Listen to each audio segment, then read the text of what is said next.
until it starts the count. Angle it which way? Wow.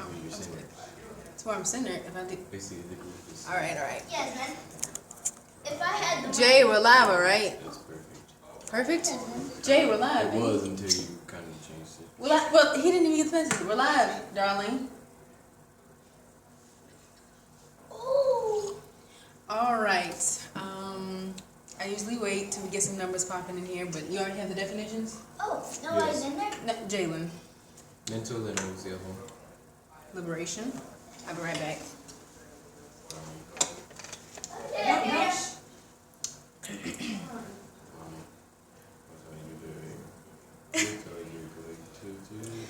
We're talking about mental liberation. Act of setting someone free from imprisonment, slavery, or oppression. Release.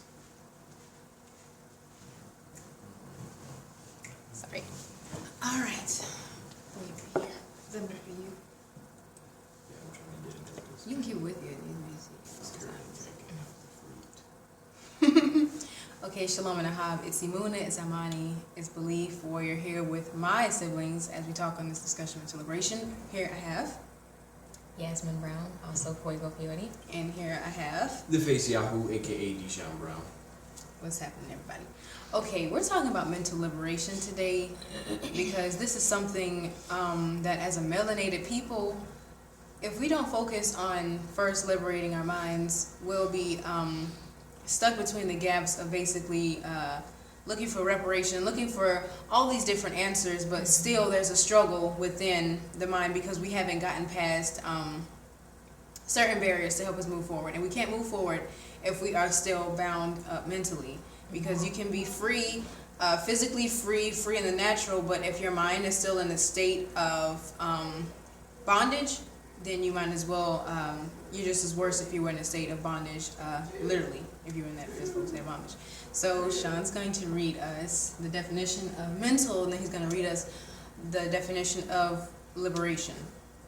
All right. There are actually two when you just type in the word mental. The first one, of course, is an adjective. It's relating to the mind. The synonyms are intellectual, cerebral, brain, rational, cognitive, mental faculties. The second one is also relating to disorders of the mind, psychiatric, psychological, and psychogenic. Okay, now could you? Liberation? Yes. Oh, yes. Now, liberation is a noun. The act of setting someone free from imprisonment, slavery, or oppression. Release. Also, freedom from limits on thoughts or behaviors. Okay, Sean, can you read that one again? Which one? The one for liberation. Alright, liberation, it is a noun. The act of setting someone free from imprisonment, slavery, or oppression. Release. Freedom from limits on thoughts or behavior. Liberation. Wow. Would you like to enlighten on that? Yes. Mental liberation for us as melanated people, like I was saying in the group discussion that we had at the library earlier today, is first getting to the root of it, basically getting to the origin of it. Just like with anything, with reading a story, with reading history, with anything, basically learning how to cook, with anything that we do, there's always an origin story. There's always a why this happened or what happened.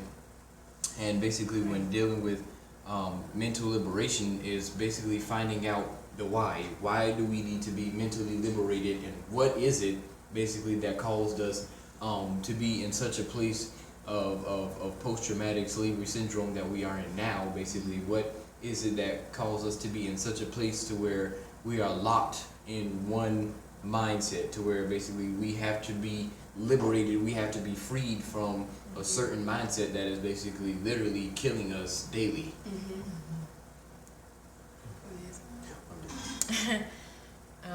Yeah, we have to get our people, or we have to, for starters, we have to understand that we have to make it known that there is a problem. That we have to acknowledge, in ourselves that, okay, there is an issue here.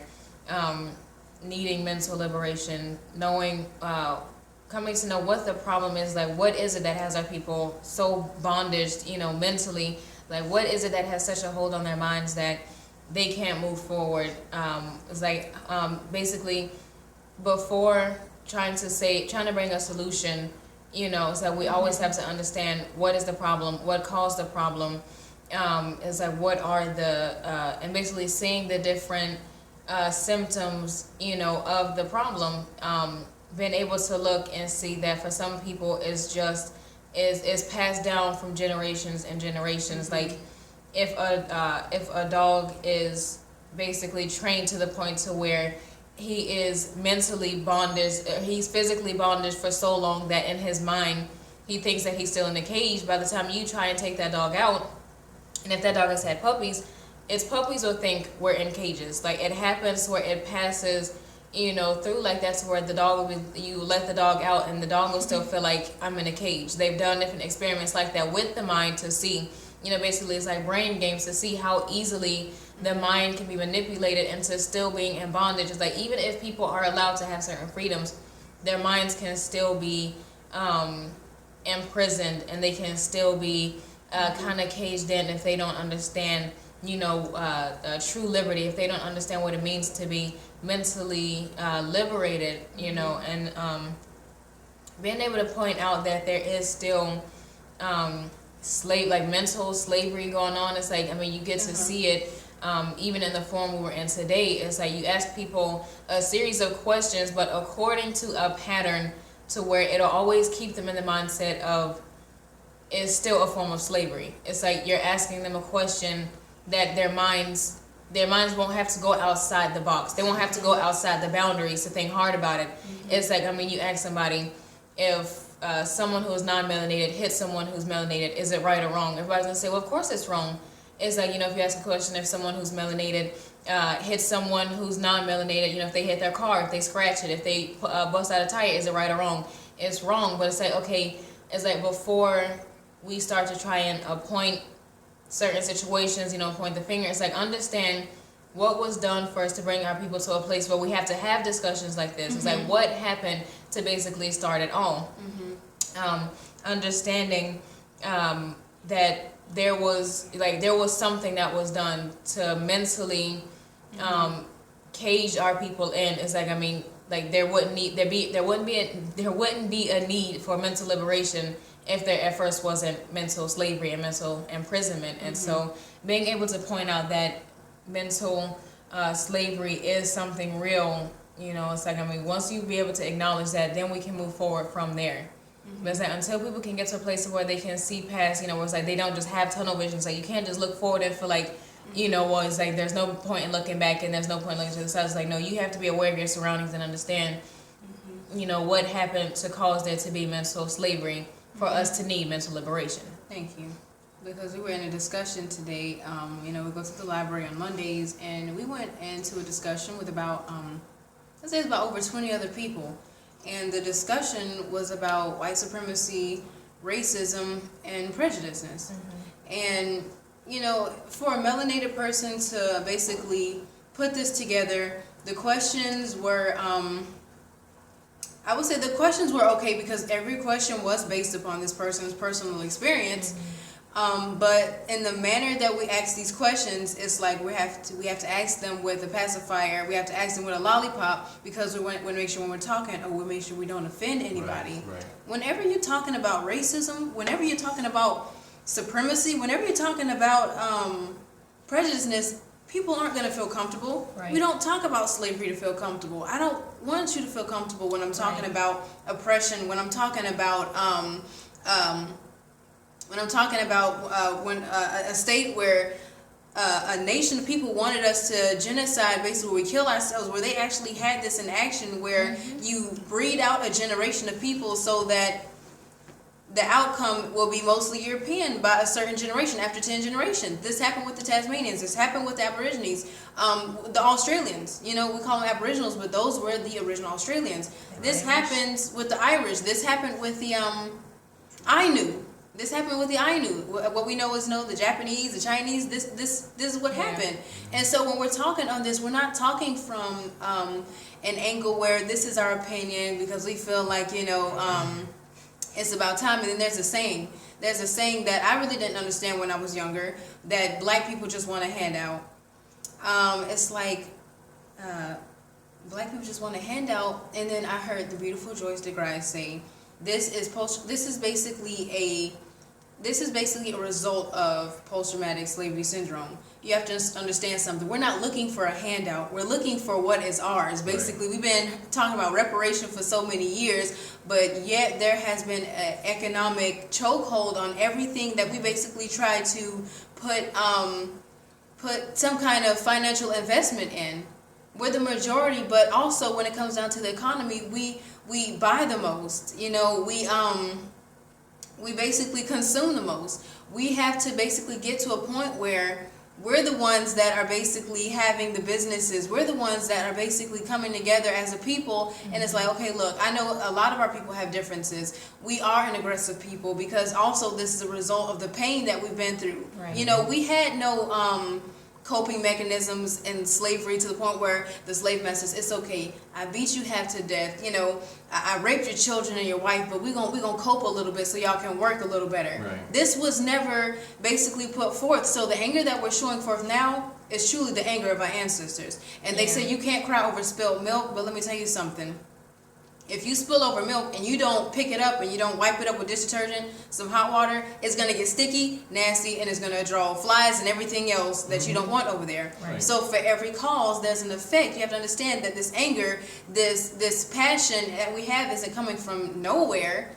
Everything came from somewhere. And it's like, we're not making excuses. We're not crying over spilled milk. No, we're basically coming together as a people saying it's time to be liberated mentally because we can't move forward and basically say slavery's done with when it's still in here.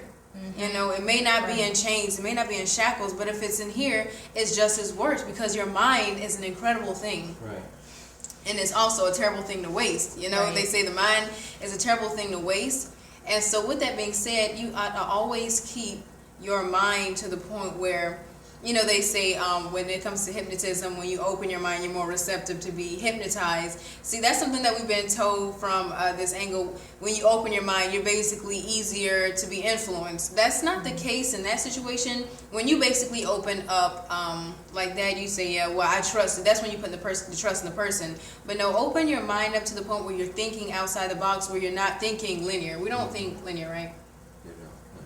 We don't think linear. We don't basically think in a straight line. Whereas people say, well, like the question my sister brought up, if they say a melanated person hits a non-melanated person, if I think linear, I'm just going to say, oh, they hit them just for no darn reason at all. You have to understand something. Even though I understand our people are we're very colorful people when it comes down to expressing ourselves, from music, from film, from anything that we do. Everybody knows that anything we do, we blow it out the park, out of the water. Everything that we do always supersedes what it started at. If somebody else started it, comes down to sports, we kill it. It comes down to music, we kill it. We're not just this plain people. We always take everything to the next level. So when it comes down to our anger, we see that also. Right. Our anger for the love of our people, our anger for basically what our ancestors went through. Right. And people don't have the right kind of way to express that, then their only way is going to be aggressively, sometimes like physically aggressive. It's I mean, if they don't know how else how to let it out, then it's like if they were never given not so much an answer, but if they're never given a solution to how to deal with their problem, then it's like, of course, it's like sometimes they'll just be angry, and sometimes they'll be angry at their own people. If they don't understand, if they don't have answers to problems like this, it will cause you to be angry, because it's like, okay, well, it's like, what about the our people that can stand up and do something? It's like, why won't they? And it'll cause people in their own aggression and sometimes in their own emotion, if they don't know how to control it, it'll cause them to act disorderly. It'll cause them to act in a manner to where they won't be able to get any kind of resolution from the situation. And so it's like, being able to liberate their minds, coming to understand a lot of things, it will make you angry. It will upset you, it will make you emotional. But if you don't have yourself in that right surrounding of people, and you're just learning this, then it will have you just kind of doing things where you're not doing them how it could be effective. Like, because it's like, we don't need people being aggressive to the point where it's like you point your aggression towards wanting to fight people that are not melanated, because that's not going to get us anywhere. That'll either get you killed, or most likely it will get you killed. If you're going into fighting someone because of your freedom, because you want, liberty, because you want to be free and you want rights for your people, acting aggressively without having any kind of guidance in that manner is useless. Yes. It's like you're a one-man army and you're trying to run after a people. It's like trying to play a chess game where the only thing you have is a pawn with a sword, and you're trying to go against the whole other side of the chessboard with all the pieces. Yeah. It's like, if you don't know how to come together with your people and be able to make it known and acknowledge, the fact that, or the truth that there is mental slavery, then it's like our people will try and go and do things kind of on their own, and it's like you'll be wanting to liberate people's minds, but it's like there is a method to how you have to do it.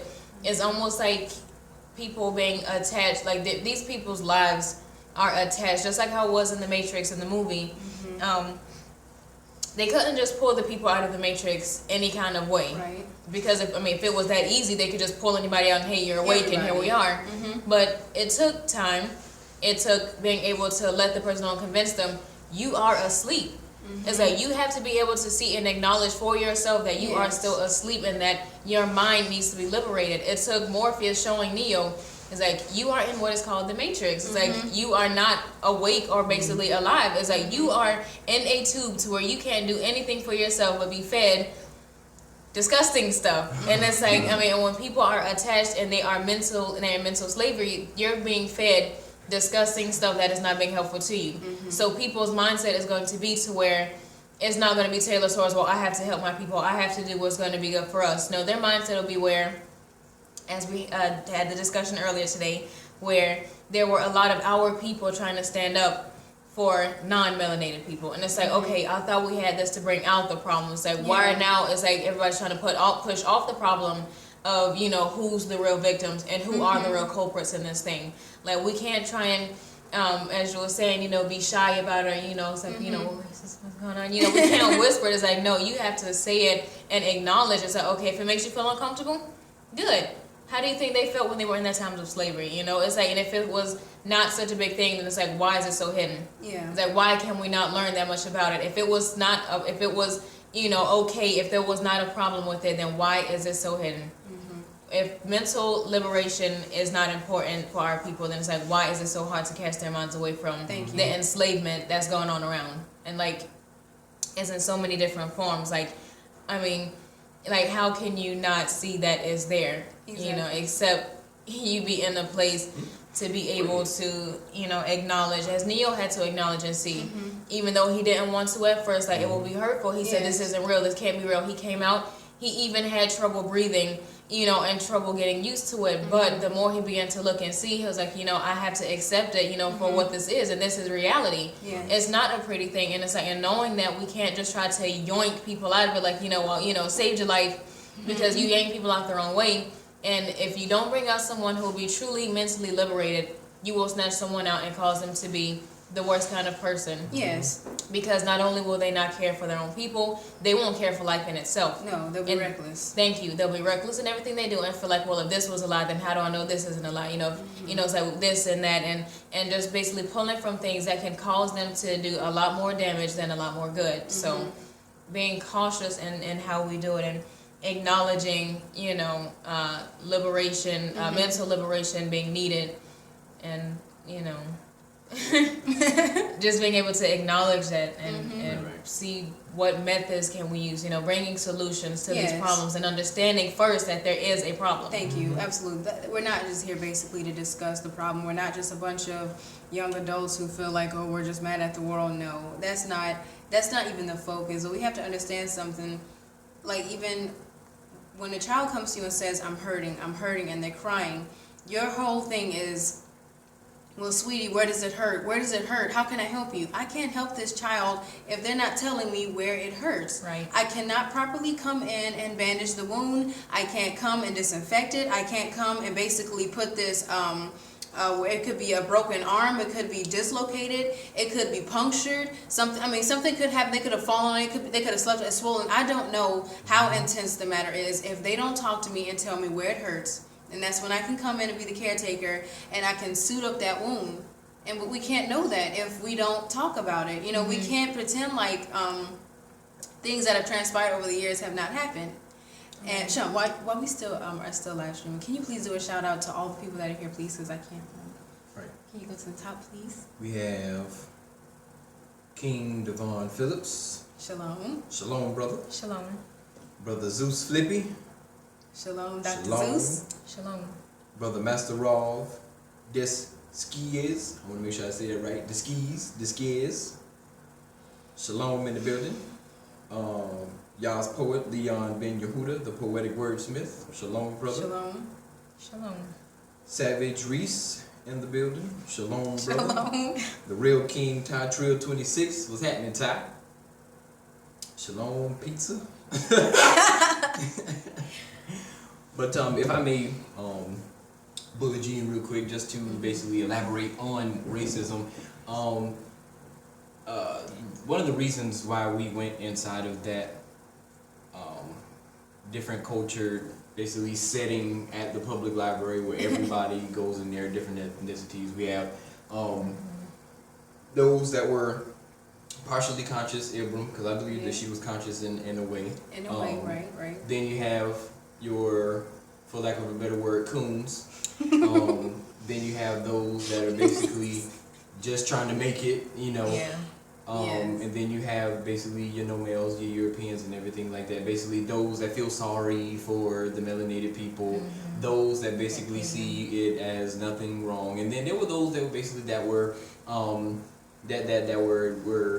so they were keeping their feelings suppressed. And basically because there was a brother and a European sister basically that put the whole thing together. And just looking at the questions and how it was all brought about, you could still see that even in that trying to bring an answer or bring a solution to basically quote unquote racism or prejudice or white privilege, basically trying to unmask the dirty face of it. Basically it was brought out in a way. I mean the questions were all right, but it was still brought out in the wrong way, because until our brothers and sisters realized that racism, prejudice to a degree is, but once they realize that racism is not just an emotion. Yeah. A lot of people think that once somebody say racist because, I hate black people, or I hate the people, these people make me feel this type of way. They think that it is basically based off of a deep, horrible hate feeling in their heart. No, racism is the ability or the power to cut off us as melanated people from basically being able to reap of any resources that we've had, that we have, or that we are basically trying to get. Basically, racism is more than just heartfelt feelings. No, racism is society shaping. Racism is government. Racism is politics. Yes, Racism is basically every facet of life that one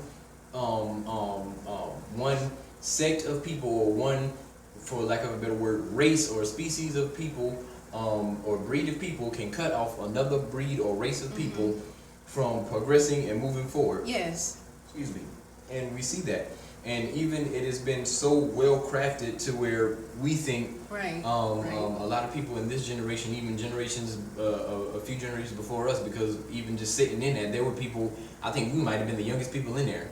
Yeah. You can see that a lot of people think that racism is just basically going off of how somebody how we feel. No, racism is not going off of how anybody feels, because there were European people in there, and just like Prophet has said, you know, we didn't literally, we don't hate any of those people in there. We see them on a not day to day, but like on a weekly. 2 weekly basis, and I'm sure that they probably, well, not all of them. I'm gonna say now some of them like us, and some of them don't like Yeah. us. I mean, Yeah. besides the point, whether they like us or not, Right. racism has nothing to do with how they feel for us as an individual. Racism basically is a group of people trying to remove and cutting off other groups of people, us as melanated people, from being able to reap what is entitled to us as a people. And a lot of people think just because we try to get together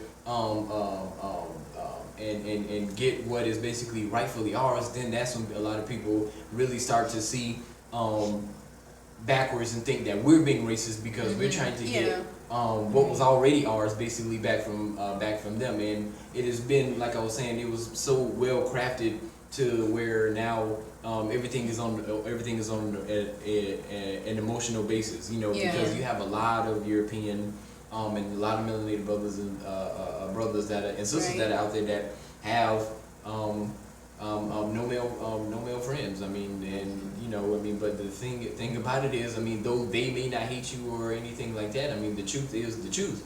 Yes. You know, there our forefathers and their forefathers and foremothers fought and basically took what was ours. I mean, and basically they're living off of what was stolen from us, and That's right. basically they're reaping the benefits of that. Yes, and like when you said, racism is not because you have dark skin and I don't have, you know, skin like yours, I'm pale, or I just have a different, the pigmentation of my color isn't like yours, so I don't like you. It has nothing to do with, or because, you know, you looked at me wrong, now I'm considered racist. Racist is very political. It has a lot to do with the economic structure that basically was set in place here to make sure that we never got to a point to where we were above was a I guess third class status. Now for a lot of people out there that say, wait, we have millionaires that are out there that are melanated people, you know, we have many millionaires that are melanated. That is true.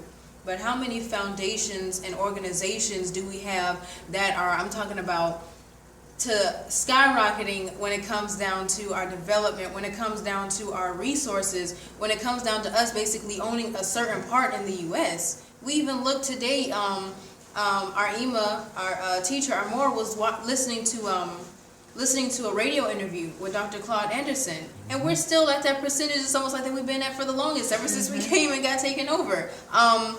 We're not even, what are we, we're over the we're populated when it comes down to the melanated people. We do take over most of the population. But when it comes down to the structure of wealth, Because that's when we're taking questions. all right, we're taking questions based upon, this is from our perspective, and this is even from the things that we've learned. I mean, what are some of your questions? Can you say what are some of your questions? I mean, Sure, brother. I mean, we can answer them the best as we can, but Yeah, basically, right. most of this is going off of experience and everything that our Mora, Prophetess Brown, Champion TV, check out, yes. is basically instilling in us. Yes. Yeah, we're not bachelor degree philosophers or anything Scholars, like that. no, just Yeah. just basically taught ones coming and just sharing from what we know. And you know, our whole thing isn't to come and stir hate. That's never what Right. we're about. I mean, because we believe in loving. Our people. And it was proven today, even though we were talking about racism on the scale where melanated people are most affected by it. Every person that I heard that was melanated came from a perspective of always trying to give, always trying to make an excuse for why these things happen. Yeah. And I'm listening from the age maybe of 25 to about 50. Each melanated person that was in there that didn't know anything about us, didn't even know anything about each other, had an answer that basically brought out how compassionate we are. It brought out how thoughtful we are, but at the same time, it was still something that as a younger generation, if we were not basically awakened or even knowledgeable to the things that we know now, we will be sitting in there thinking that, oh, well, what they're doing is justifiable because if they're killing our people, there's a motive behind it. You know, there's some kind of structured reason of why this basically happened. We can't put them at fault for killing our people. We can't put them at fault for, you know, being racist. We can't put them at fault for owning wealth that was, you know, supposedly given to our forefathers and ancestors here in South Carolina. Many of the places that we go, basically to even get to the library, to get to the store, we pass by plantations. We pass by plenty of plantations, and they are still alive and thriving. They keep them clean. They keep and they'll let you know plantation. Even at one of the earth fairs, plantation tea. I mean, like, what does that look like? We're going and basically buying tea that was on a plantation that our ancestors died over, or slaughtered over, beat over to pick it. So, but to them, it's tea. You know, it's not happening anymore. So you might as well not have a problem with it. And so it's like moving forward, you know, our whole thing is mental liberation, because I believe that whatever status you're in, you can make the change for where you are in that status. You know, I can't basically tell you to start an organization if I haven't started an organization. I can encourage you to, but I can't basically give you steps to something that I've never done. Like, you know, if I've never cooked this casserole, I'm telling you, look, let's cook this casserole. And I'm just looking at you because I'm watching you, because I'm experimenting with how you basically carry it out. Now, grant you, it's come out good in many different ways, but that's not the way you do it, because that's really ignorant of somebody to basically tell somebody to do something and they've never done it before, because that's basically misguiding someone, because they're having confidence in you that, oh, you've cooked this before, so I'm going to cook it too. And you just watching, yeah, I cooked it. Did it come out good? Like, it came out great, but that's not always the scenario. But we're just coming from our perspectives as young people that basically are getting more involved. You see the question? All right.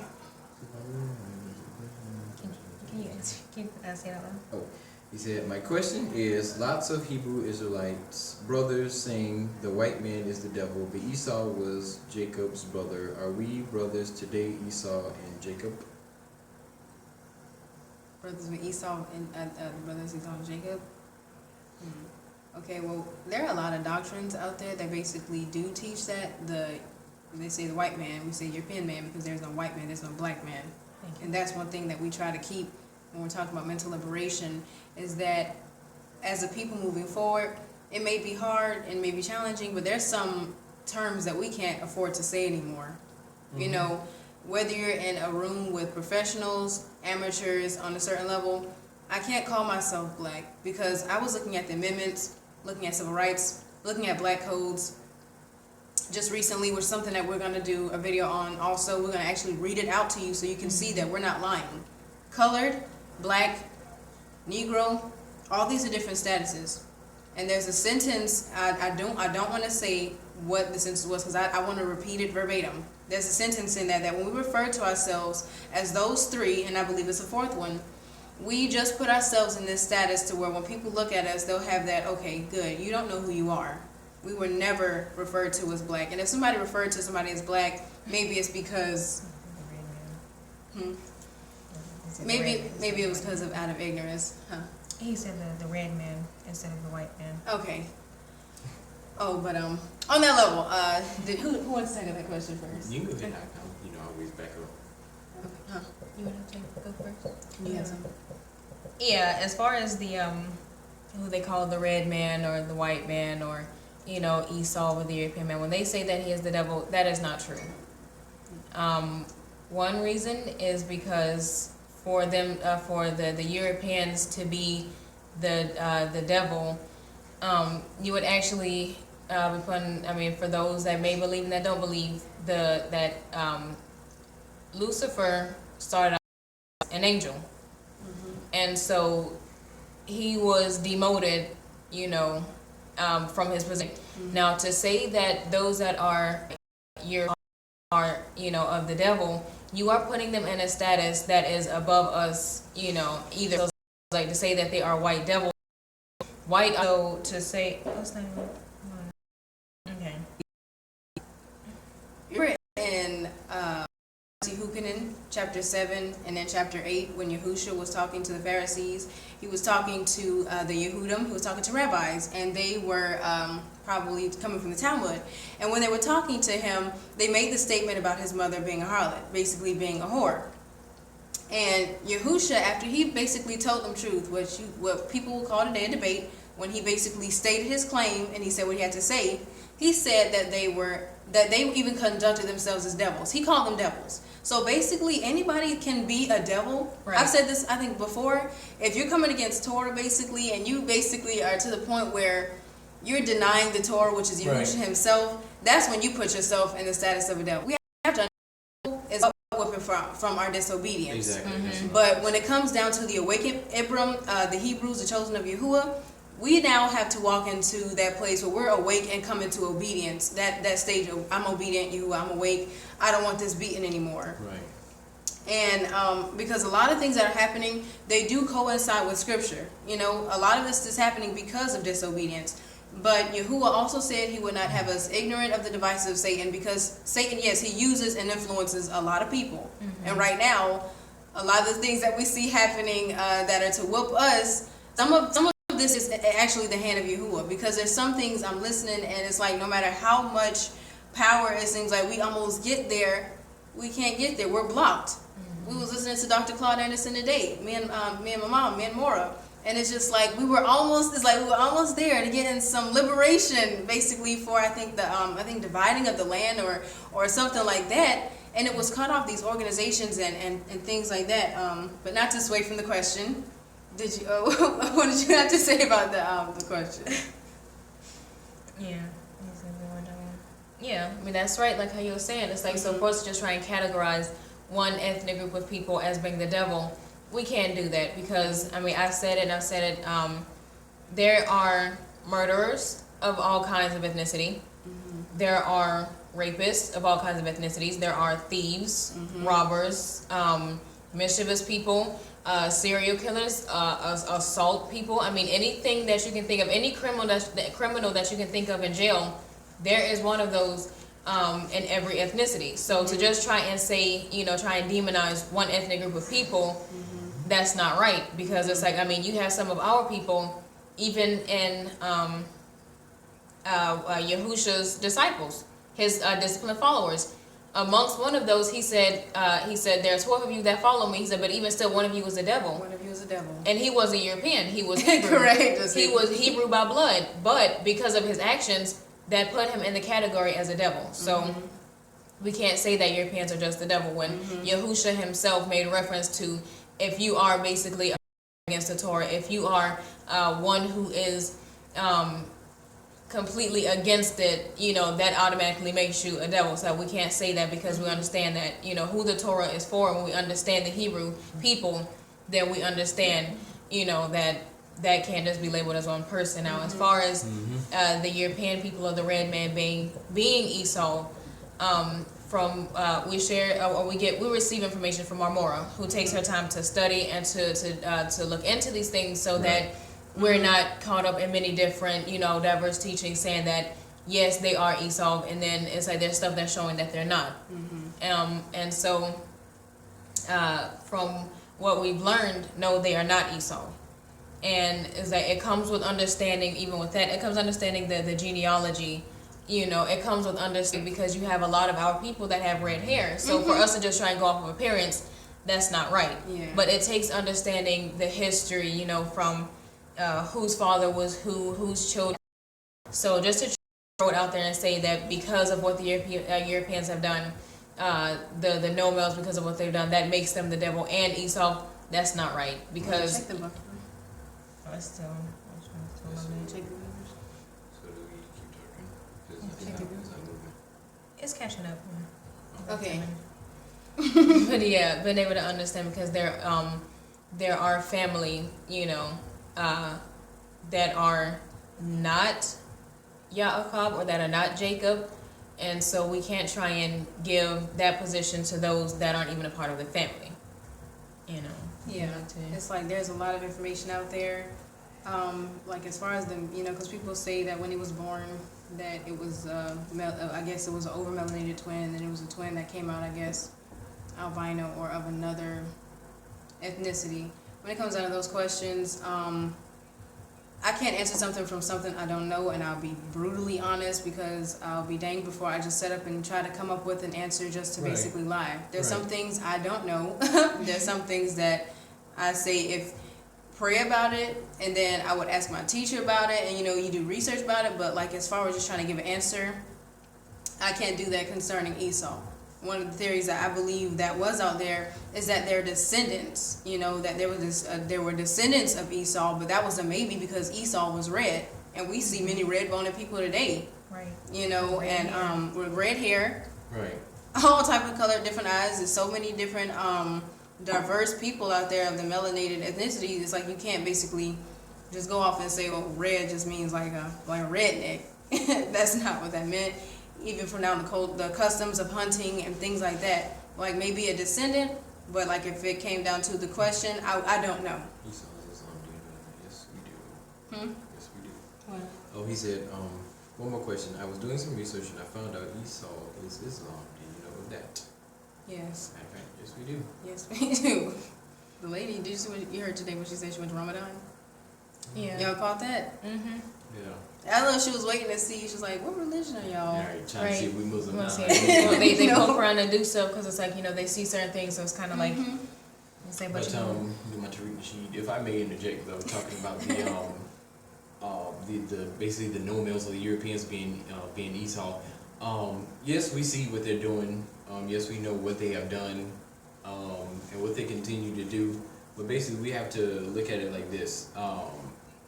One, don't give not basically boasting on the devil or anything like that. But for one, don't give him that much credit, because if he really was the devil, it would be, and if the devil had basically free range, it was that close to us, he would, it would be a lot worse than what's going on now. But if we really look in the scriptures in Deuteronomy chapter 28, we would see everything. I'm talking about from your children's blood would be spilled on the streets. That's our brothers and sisters being shot in cold blood by the ones that are supposed to be serving and protecting.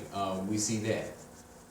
We see back then how we were brought over here, how we were put in slavery, how even now we're still put in slavery. How it's always basically that is the 1 + 1 equals this. Basically, is the what if and then basically. This is wrapped in the curses, and basically because of us being disobedient. This, whether a lot of people would like to admit it or not, you cannot deny this. This is basically us as a people. Whether that individual person that was killed on the streets knows it or not, this is basically us being whooped because of disobedience, because we forgot to follow what was put in place for us to follow as a people. And saying that basically the European is Esau, no, that's way off. Basically, the Europe, I will say that they are basically the belt. That is one of the many switches of Yah that is whooping us, trying to put us in place and allow us to see, hey, y'all, wake up. I'm trying to get your attention here. And basically everything that was put in place from white supremacy, racism, everything, all of that stuff like that. No, that still does not make them Esau. It just makes the an even thicker belt, basically. Yeah. Did you see the picture? You just said yes. That's all I'm missing something. Yes. Yes, I did. Yes, and we most definitely need to keep our eyes out of that. Be prayerful and wake up our people. No, it's okay. I think you were just trying to see if we actually saw the saw the question, Master All. It's okay. I'm sorry. Yeah. Yes, I said yes. I'm sorry. Yeah, everything's alright.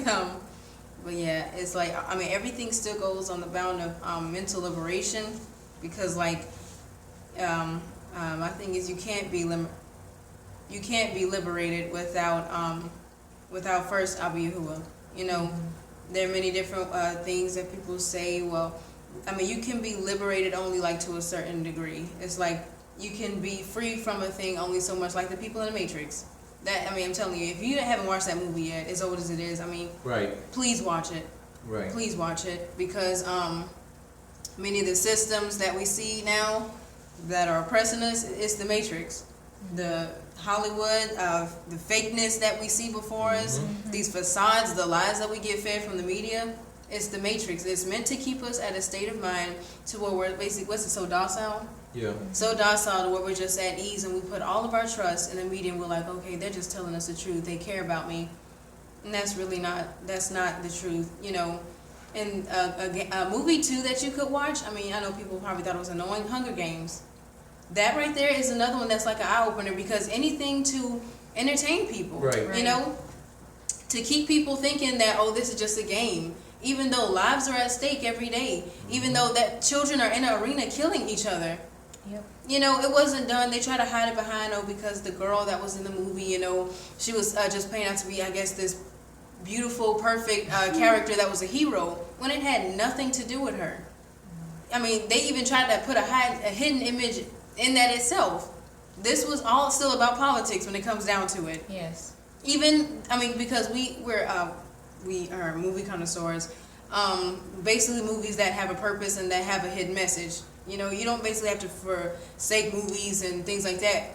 Even a story that we're watching, it goes on even with the I guess the graphic novel goes with the cartoon. AOT, Attack on Titan, still political. But these are hidden messages in it, because these are different people coming together saying that when it comes down to it, they always point back to the British.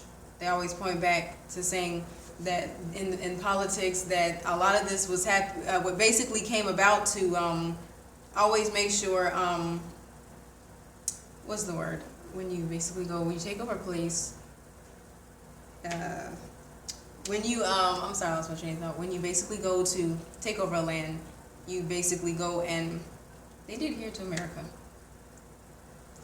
Indoctrinate? And not just indoctrinate, when you go take over, man, we're just looking at those two words, colonize, colonization, thank you. When they basically do things like that, my bad, I lost the train of thought because I was thinking heavily on both of those. There's so many things out here. But you don't have to look at the hidden images, basically, with the movies and the cartoons that are showing these different scenarios of what happened to us as a collective people. You can basically see it for yourself in some of the, yeah, thank you. They came and they conquered. Right. And that's what they did. They came and they conquered, and it basically put us in a state to where it was like you either fight for your life or you basically succumb to this, to being conquered. And although a lot of people would say, because I've heard this in many different scenarios as well, it was about a couple of years ago, it was this European kid. He said, well, if you guys were so powerful, how could you basically come and let these European people basically come in and take over your mind? You know, that was one of the questions.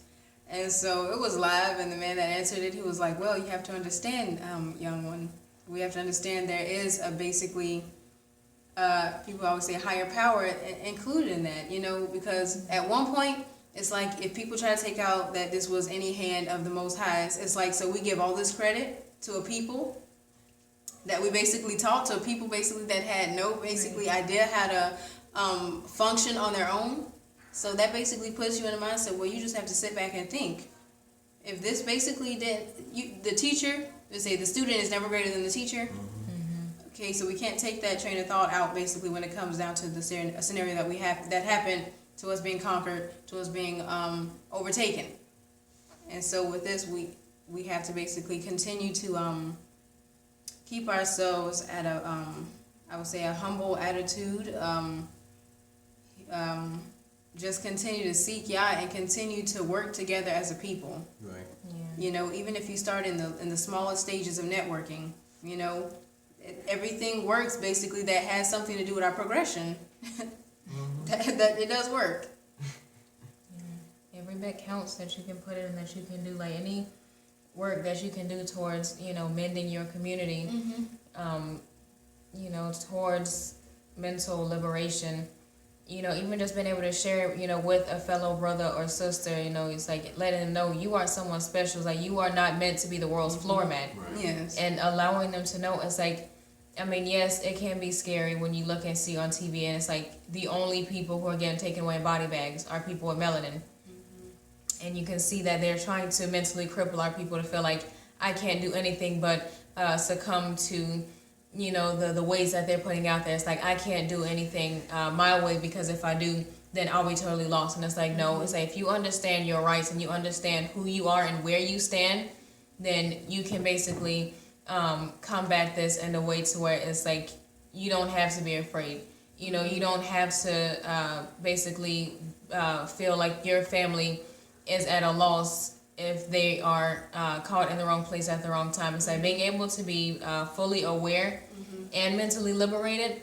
That's what our goal is, and that's what I desire to do. It's like if we can mentally liberate you, even if it's piece by piece, it's like we're not trying to shove everything, you know, down your throat, because, you know, people that's not ready for it will just upchuck it right up, and then they won't be able to receive it properly. But being able to tell people, you know, just kind of sharing with people like how we were able to do in the conversation earlier, even as far as not wanting to call ourselves black or not wanting to refer to them as being white, because when you do that, automatically you boost their status above you. It's like, you know, you acknowledge yourself as being black.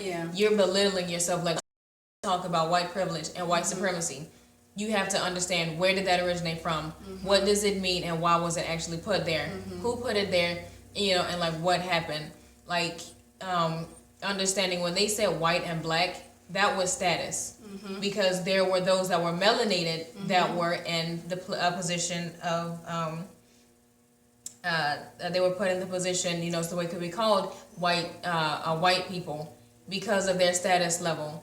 And there are things that are documented, so it's like, you know, we're not just saying things off the top of our heads, you know, but these are things that we've researched, that we've read, that our Mora has shared with us, that we have been able to share with one another, based off of documented truth, to where, you know, it's like the underclass was status as black, even under property when you say black. And understanding that when you call them white, you automatically put them above you. It's like they're your master, they are the one that you have to look up to and that you answer to. But when you understand where, you know, and even just understanding that that your vocabulary is your vocabulary plays a major part in understanding and being able to walk in liberation. Because I can't say that I'm mentally liberated if I'm walking around calling myself basically an underdog verbally, you know, because it's like, I mean, actions, your words do have effect. What you speak does have an effect, you know, in the basically into what you're doing and how you. That's why they say, you know, people say, you know, speak positively, you know, think positively. It's like you do have to do that, because it's like, I mean, if words didn't have power and if words didn't have meaning or purpose, then they wouldn't go changing vocabulary. Thank you. They wouldn't have to change and, you know, make it like, well, I'm an African American, you know, or make me feel like, well, you know, if I call myself black, like, there's no purpose. Like, if it really didn't mean anything, they would have had to plaster these words, white and black, on water fountains so that you would know. And that they wanted to basically send mental, you know, messages to basically keep our people in a place where y'all water fountain is that one that's labeled black. It's like, if the words didn't have any meaning, their vocabulary wouldn't have to be changed the way it was. But even if you have to start being able to liberate them through vocabulary and understanding, you know, it's like you are someone special. Like, you were not made in this world to be the underdog. It's like, understand that, you know, there is like there is a rich history to our people. And I have said it, and we have said it on a video, you know, before, is I've been able to understand your worth, not being able to be easily put down, because not being able to be, you know, easily put down because that around us, but being able to understand the greatness that is in you, you know, encouraging the young children that there is greatness in your history. You know, there are a lot of kids I want to aspire. I feel like, because, you know, it seems like, well, all the white kids are, you know, can do that and basically go on, but, you know, their minds right now are in a place to where they are so enslaved in fear that because I'm young, I still have the, you know, possibility of being shot. It's like our children will begin to be stunted, you know, more in prison than they are, from one, not understanding who they are, two, not having the right kind of examples put before them, because all that the enslaving system that we're living in wants to do is show them a life without the father. And it's like, you can't try and make it like basically like there aren't fathers that are out there in position. It's like, if they continue to do that, or even taking the stand of feeling like they have to be afraid for their father's lives, it's like that right there will cause them to not want to really progress, because everybody is so stuck in fear. I think it was last year, when a lot of the shootings had really started happening, and there was that poem for his son to read, basically how he was so struck in fear of not being able to possibly have his dad around, because of what the cops were doing. And it's like, to see that video, and like they were both in tears. It's like, I mean, like if only they really knew. It's like, you don't have to, if you know the right steps to make, if you know the right moves, it's like, then you don't have to get caught in this. Right. Like, and that's what we decided, like mental liberation, like it all comes back around to that, because it's like, those that are in this system know, if they don't know who they are, then they won't know what right steps to take. But once we get to start liberating their minds and start being able to open their minds to see what's around them, just like in the Matrix, they will be able to start awakening others. They will begin to make others aware. It's like, well, instead of walking and doing this, we can make another move and change and do this. And it's not impossible. It's not impossible. It's not impossible. All we have to do is truly have a heart to do it, and and truly look and see. It's like, okay, I won't say is simply complicated, but in a way it's like simply complicated. Yeah, like I mean, it's like you see, it's like, okay, we point out the solution, and then be able to point out the problem and see what's going on, how can we change it, and what can we do to basically bring this mental liberation to our people, because it needs to come not just to the adults, but to the children also, because I mean, as the coming up generation, you see what's out there, what's enslaving children's minds, what shows, like what they're putting in the shows to enslave them. It's like they're using things on different levels for the different audiences, and it's sad.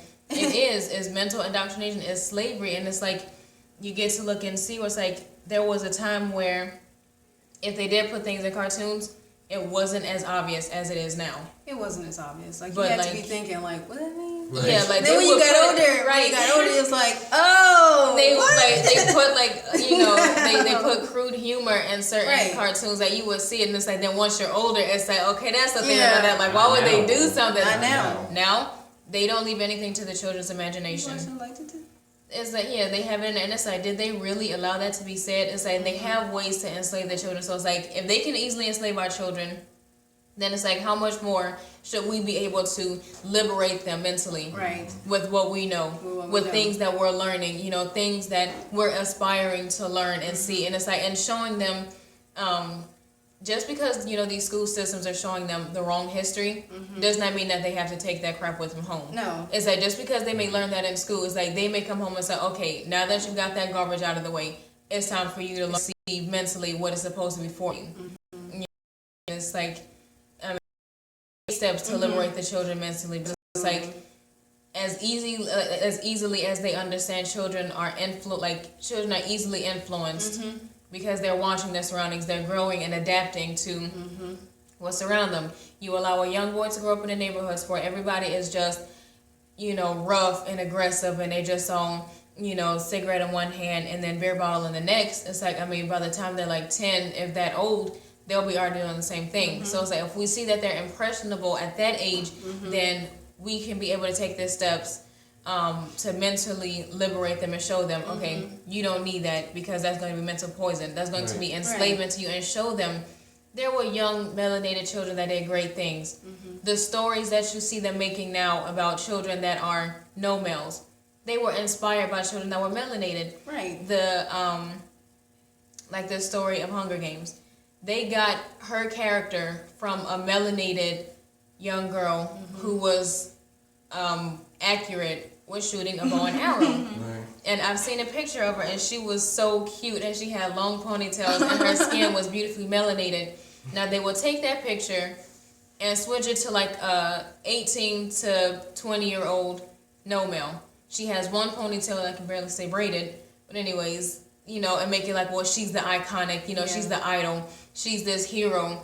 When, I mean, my problem, I didn't like the movies, but they do have a message in them, say that, but I mean, it just shows it, like, it was no point in it. To me, it was like, it was all pointless.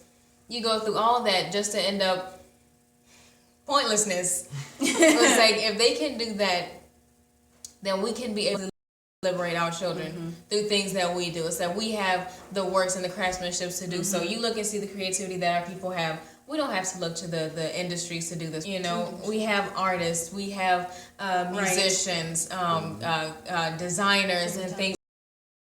Then it would because if the only thing that that our melanated children are being fed is negativity about themselves, then they'll want to be everybody. They'll want to be everybody but themselves. Exactly.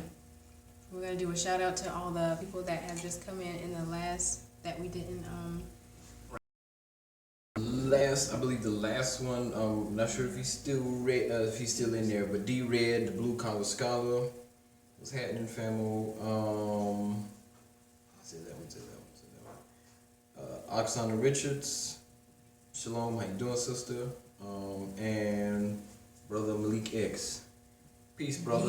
For joining in our broadcast talking about mental liberation. And if you weren't here to basically hear the names, this is. One second. This is Yasmin Brown, also Fuego Fiori. This is Deshaun Brown, aka The Face Yahoo.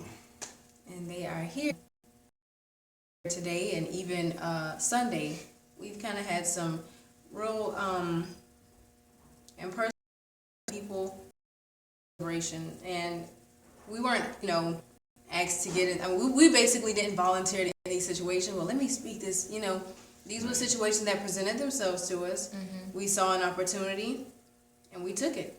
Right. Sunday, Deshaun, also Face Yahoo, him and our dad.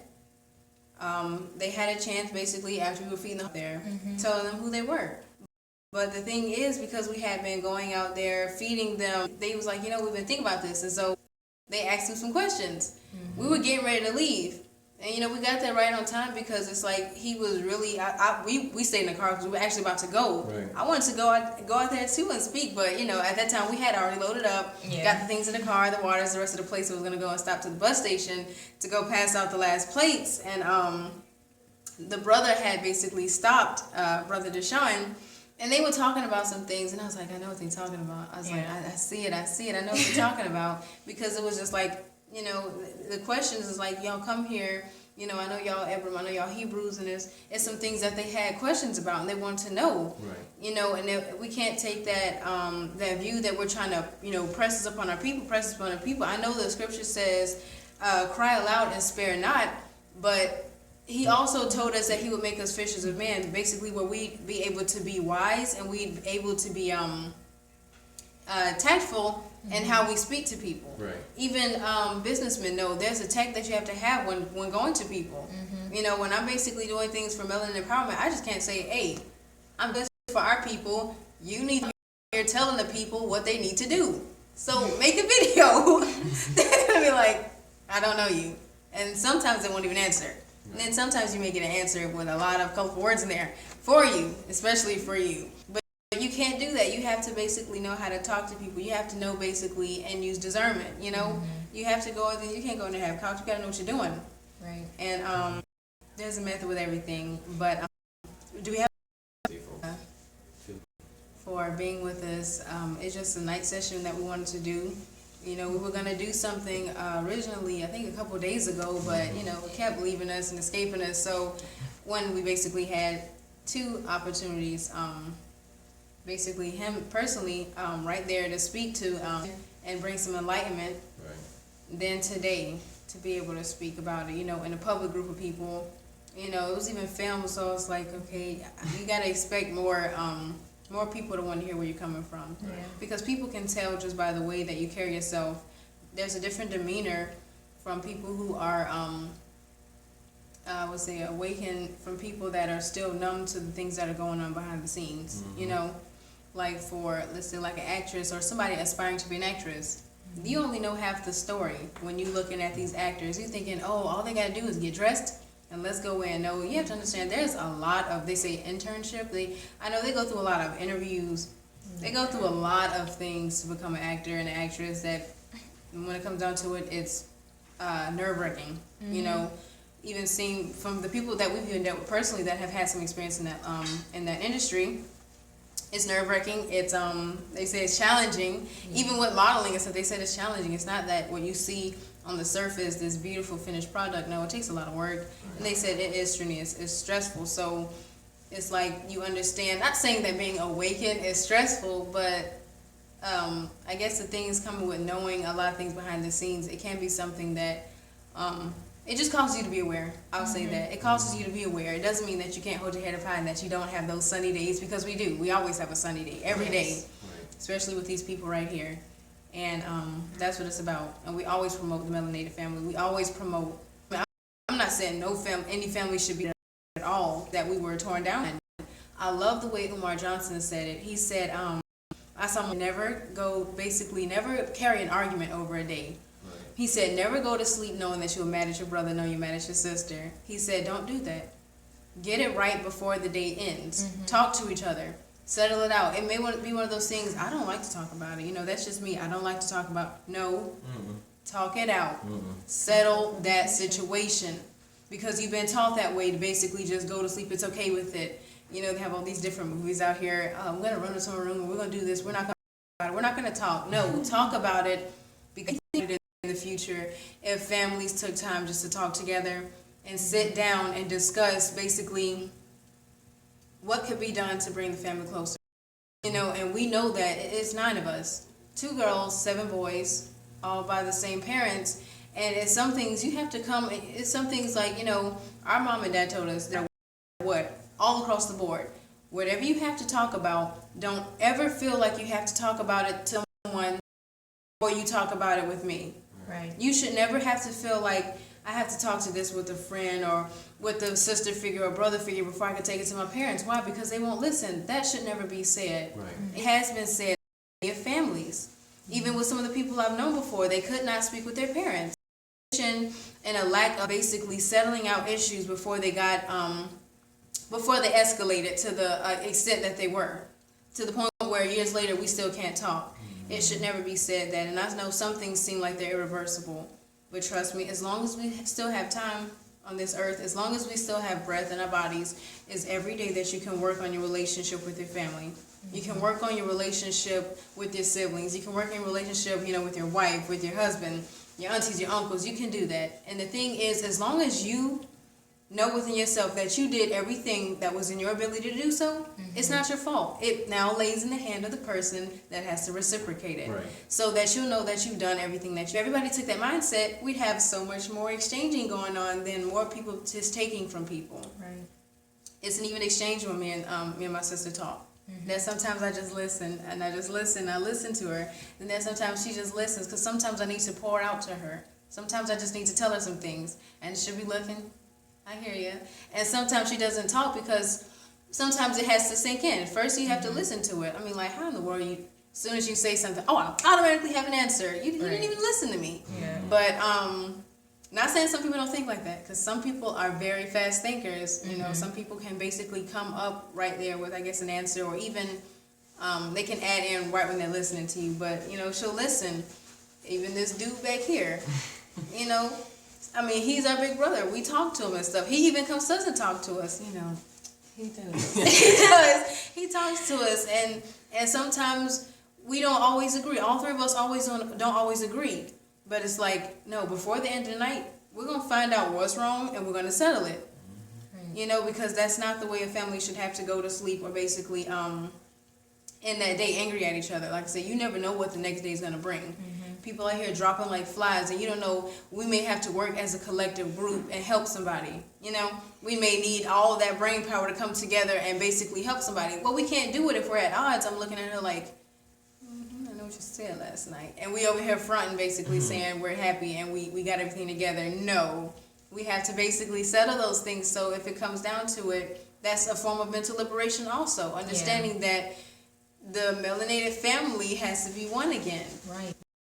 Understanding that there is importance in the melanated family structure. Yes. If it would not attack it so hard. It would not be attacked so hard, right? I say there is a melanated man leading his family, and he has a strong woman right beside him, not behind him, not under him, right beside him, to lead and to help leading the children. There is, I mean, it was even said by, those that were, in that white supremacist seat in times of the past. It was like, there is nothing more fearsome and impacting than a melanated family. You know, it's like that's why they was afraid for there to be a strong sister beside her man. They was afraid for there to be a strong, you know, child there to support the parents, a strong man to support his woman and their children. You know, it's greatness in the family structure. Yes, it is. And we can't try and downplay the fathers and the mothers that are together, that are resolving conflicts, you know, amongst each other, that have their children to resolve situations. You have people that have different methods to bringing their children together. They tell them, you are not going to go to sleep this night mad at your brother or mad at your sister. Right, if you fought, you're going to make up for it. Some people have methods I think kind of cute when their children were mad at each other. If they didn't put them in one shirt and make them dance to music, they made them slow dance together with a song that was saying I love you. It's like you had to hug them. It's like if you don't, it's like you're going to be in a whole lot of trouble. Right. But it was like they had, you know, methods. It's like there should be no reason for us as a family to stay divided. Right. Yes, there are going to be times that you will have disagreements. You may not see eye to eye all the time. Doesn't mean you have to try and force their eye on the same line as yours. But it's like talk it over, find the problem, Right. and that's what we say. That's what our Ima and our Papa taught us. Find the solution. You know, before trying to find the solution, it's like let's talk about the problem. Right. You know, just like with math, you can't try to come out with an answer if you don't at first work out the problem. Yeah, especially If you algebra. don't see, They hide the letters. Algebra is sight change. Sean, They hide the letters. it was also work and stuff. But our Ima and our Papa taught us. You never just try and jump to, you know, the solution. It's like, no, you're going to work it out from the very beginning to figure out, Go ahead. okay, what has caused this problem to bring, you know, the solution that we have.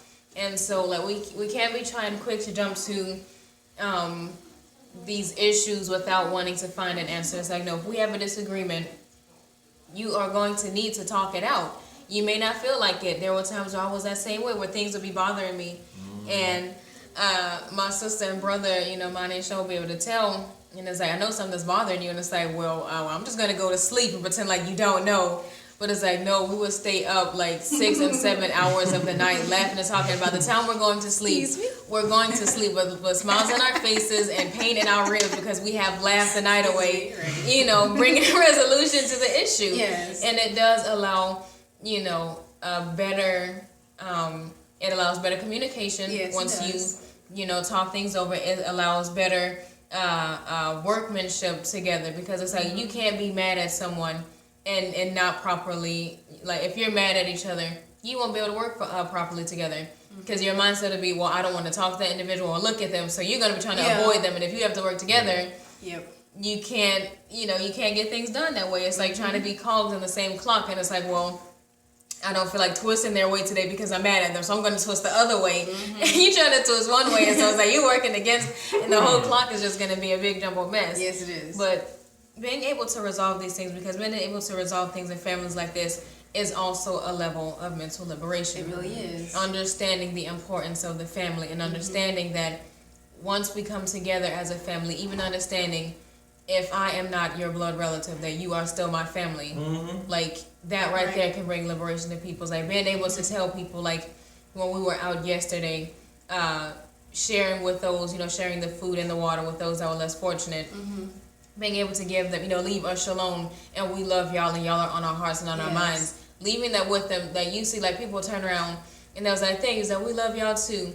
Being able to share that, I mean, to me, that puts a smile on my face, because like you know when it's genuine. Yes. You know, people aren't just saying stuff because it's like, well, finally I got something to eat. Now we do see ones that are ungrateful, but you know what? My mind isn't on those that are ungrateful, because it's like one of these days, it's like you may wish that we come by and drop you off some food, and we may not be able to reach you. Right. So that's going to be on their side. You know, it's like we do what we can from our hearts, because it's like we don't. I mean, it's like why play?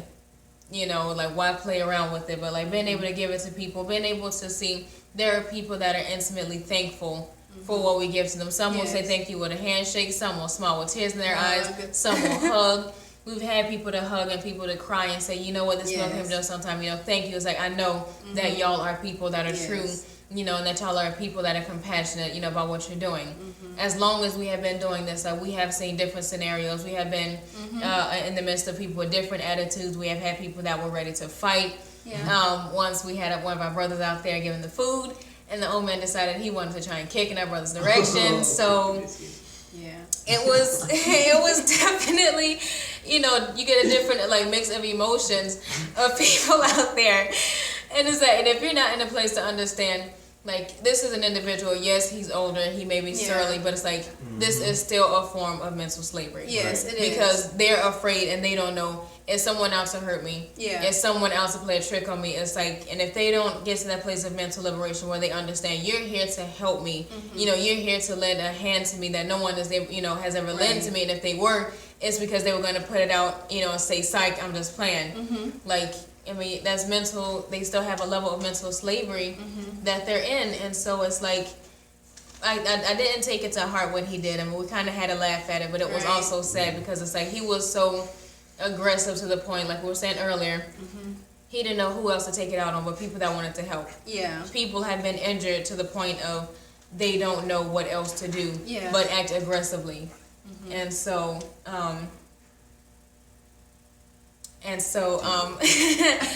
it's like being able to understand that and understand the structure. Yes. It's like when you can have that family structure even outside of the blood family, being able to extend and say, shalom brother, shalom sister, and be able to see that makes an impact in their life. Being able to be there to listen and show them, it's like, I don't have to know you to care about you. Right. Like, we are a people, that are here, that are meant to be here for each other. And it's better when we're a community than when we are individuals, Like, there's strength in number and there's power in unity. Right. And understand it's like that sometimes the aggression that our people feel towards each other is still another level of mental slavery, because there are times, there are letters, there were things written that were, in times past between our forefathers to cause us to be at war, because they understand that, like, the most fearful thing is to have a community of melanated people all in one accord. We can have different views. We can, you like peas, I don't like peas. I like water chestnuts, you don't like water chestnuts. You may eat string beans, I don't eat string beans. Like, but we still understand that that's not going to cause me to want to leave you. Yeah. So we can have a community where I'll cook my side of the vegetables. I'll cook them for you, but I won't eat them. But that doesn't make me your enemy. Right. Being able to, like, I mean, they're afraid of that, for us to be able to come together as a people, be a community, have our differences,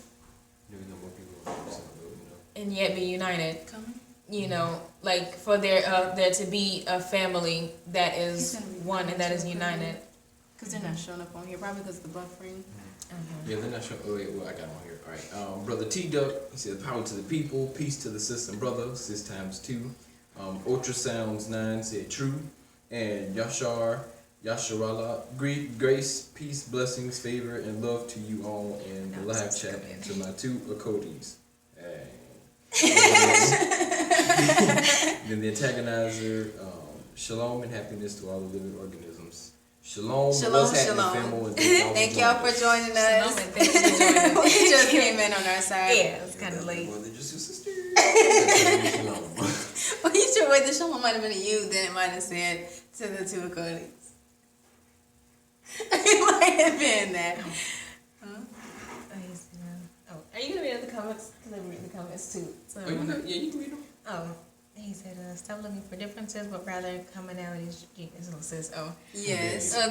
Thank you. I mean, that's always been our thing. Is that when you grow up in a family with 9 kids, Yeah, seven boys and 2 girls, this many, and we all have differences in opinions concerning certain things, different tastes. Right. Different views, different insights, and we can also come together and laugh our sides, in frenzies.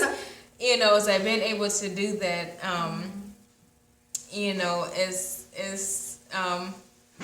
Is something that we can accomplish, as a people. Like, we've dealt and talked with people where it's like their views were different.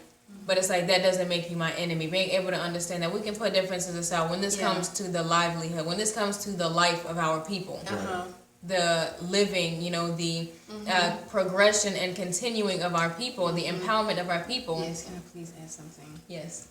When she said, like, differences, even like Brother T Duck said, sometimes our differences, because, like, people that are, I don't know, what do you call when people are so aggressive, they have to have a need to,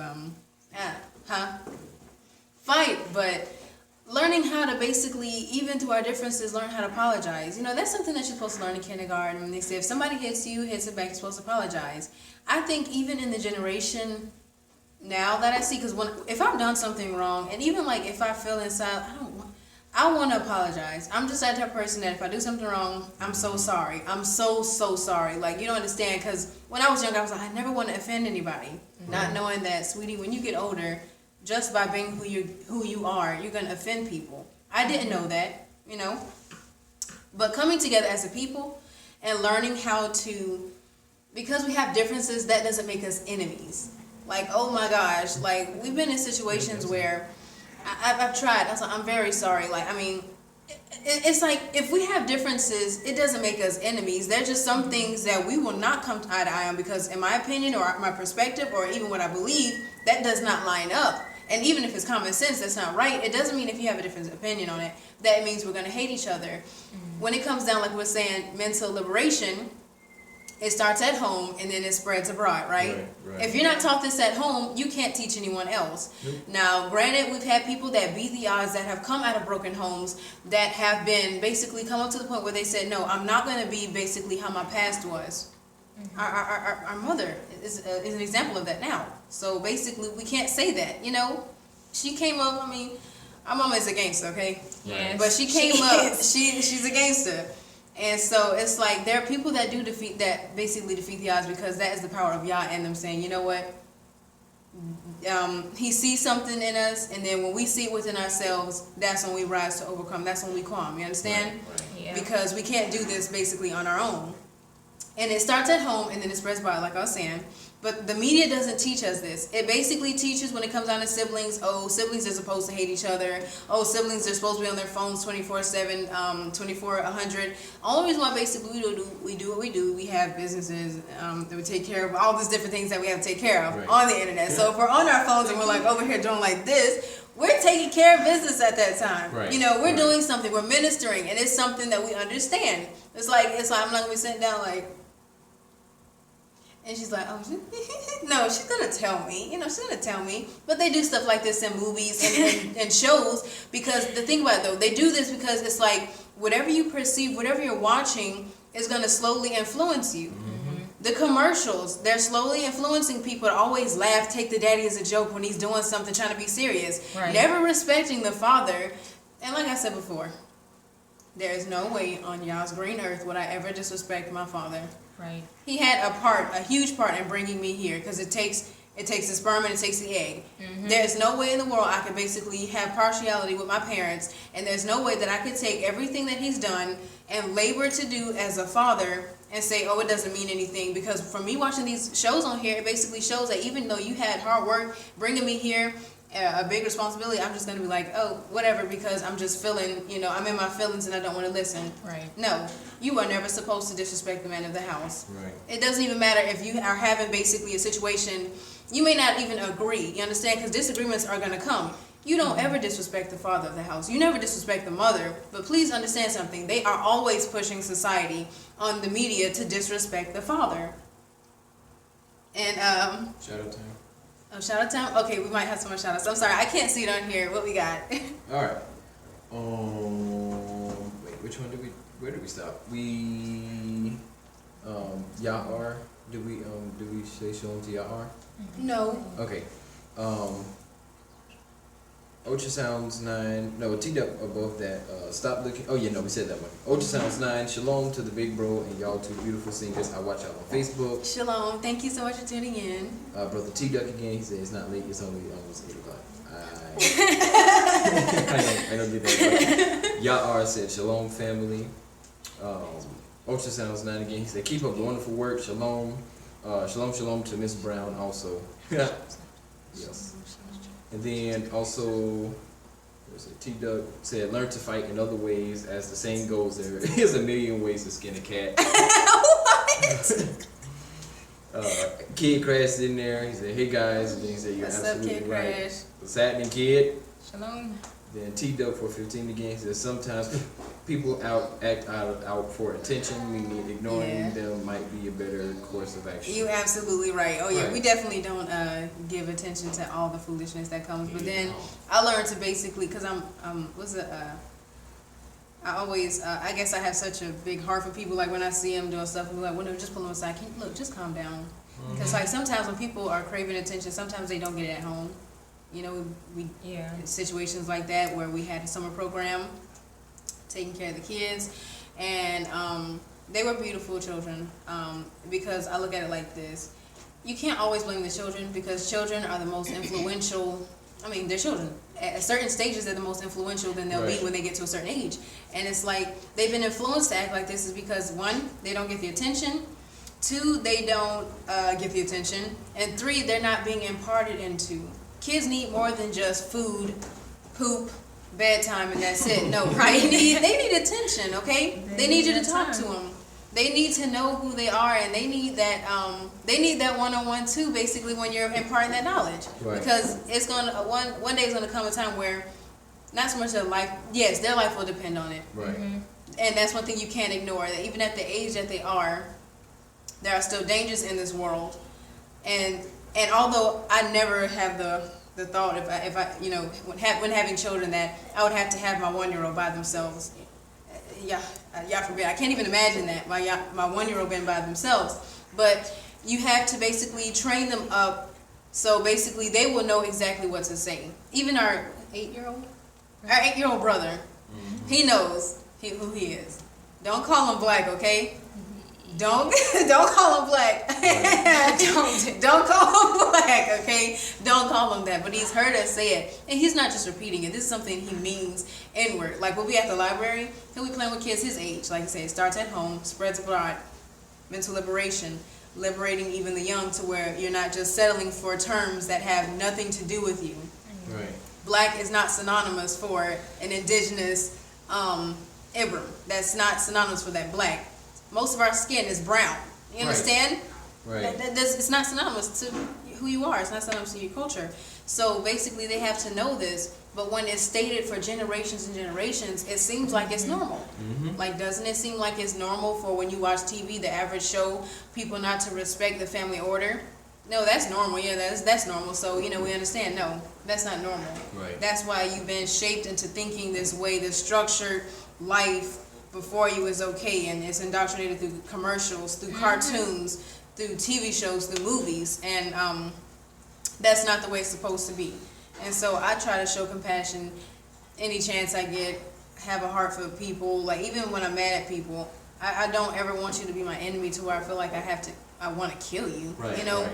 and you know it's like it's at least you know by the end of the day, like a good brother always says, by the end of the day, that when you've done what you had to do on your part, you know it's no longer in your hands. Mm-hmm. You can go to sleep with conscience. I've done what I had to do. You know, we don't have to fight, but when they steadily come at it, I said I was sorry. I said we don't have to, because you never know. Like the insult that you put out there, and that lasts. It may be takes out, but it's still gonna be it's still something that you put basically in the atmosphere towards that person. You may have to depend on this person, and then you're going to be stuck there. Like, pride is going to say, oh, I'm never going back to that person. I'm never going to have to say that when your life may depend on it. And you can say, well, that would never happen in a million years. It'll never happen, but you never know that. With the way things are going, you never know that. Right. You never know that. That's what I'm saying. Stop making enemies. We need to do everything that we can to do, especially amongst our community, to stop making enemies with one another. Mm-hmm. Learn how to right your wrongs. Learn how to settle an argument, okay? Yeah. I was wrong, you was wrong. What do you want to say? Please say it. And learning how not to try and involve a whole other group of people and you and one other individual's problem. If me and my sister have a falling out, it's not right of me to try and go and involve my older brother if I'm not asking him to basically counsel and help with the situation, but I'm asking him to side with me. Right. That's still, I mean, that's slavery. It's mental slavery, because it's like, I mean, it's like, and like it's still like a level of mental slavery, because it's like, if our minds were liberated, we would understand that you're not my enemy. We've just had a falling out. and our brother can be the one to come and help us settle these situations.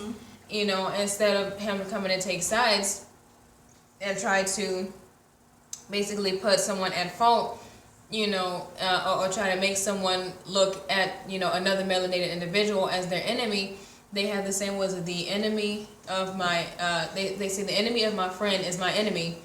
We can't say that, because if it's like, if I pull my brother in and he's like, well, you know, Yasmin, your enemy is my enemy because you're my friend, it's like, okay, well, at this moment, I'm looking at my sister like my enemy. He's going against his own person, and I'm going against my own person, and now we've just got this little silly triangle of arguments that don't even matter.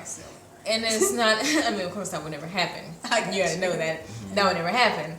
But, I mean, just like think about, you know, outside of blood family, you know, our family that's out there where it's like, if we have a disagreement, that does not make you my enemy, and neither does it give me a right to try and get people, like corral people together to go at you, because then it's like, I'm no better than those that have oppressed us as a people and continue to suppress us as a people.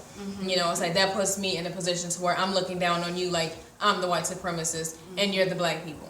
Right. You know, we've been able to come to a place where it's like, even if we get heated to the point where it's like, my fist is balled up, but I'm just gonna put it in my pocket and walk away from you. It's like, what? It's like, you know, just put it down. It's like, I mean, even if you get mad to that point, understand that there is a resolve that we can come to. Is that we don't have to end these, you know, end our day knowing that we are mad as Cain with an individual. And, you know, that is something that I have never liked. That we've had disagreements with our own melanated people in the past. And sometimes it would make me so mad to the point where I would just cry and like, why won't they listen? Like, you know, like you get to the point where it's like, I understand not everybody, you know, is going to get to a mindset where they'll listen to her. But it's like, I mean, it's like sometimes like just why? But it's like being liberated, you know, now more than we were then. It's like it's easier to see. Okay, it's like I see why you're coming at me with attacks like this. It's like I see why you're emotionally distraught, why you're so aggressive the way that you are. And it's like I can't blame you for this mindset, you know, if you don't know. But if you know better and you don't do better, then that's on your end. But it's like if you're just kind of you're just letting out from what you've held in from so many years and what your forefathers have kind of, you know, what's been passed down to you from them, then it's like, okay, it's like, I understand.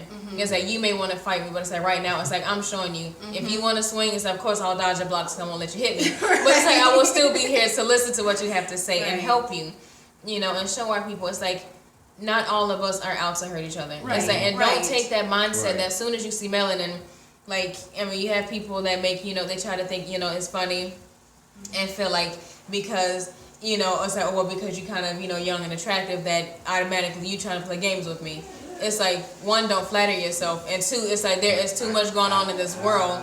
Honestly, it's like there is too much going on in this world for me to be trying to play with you.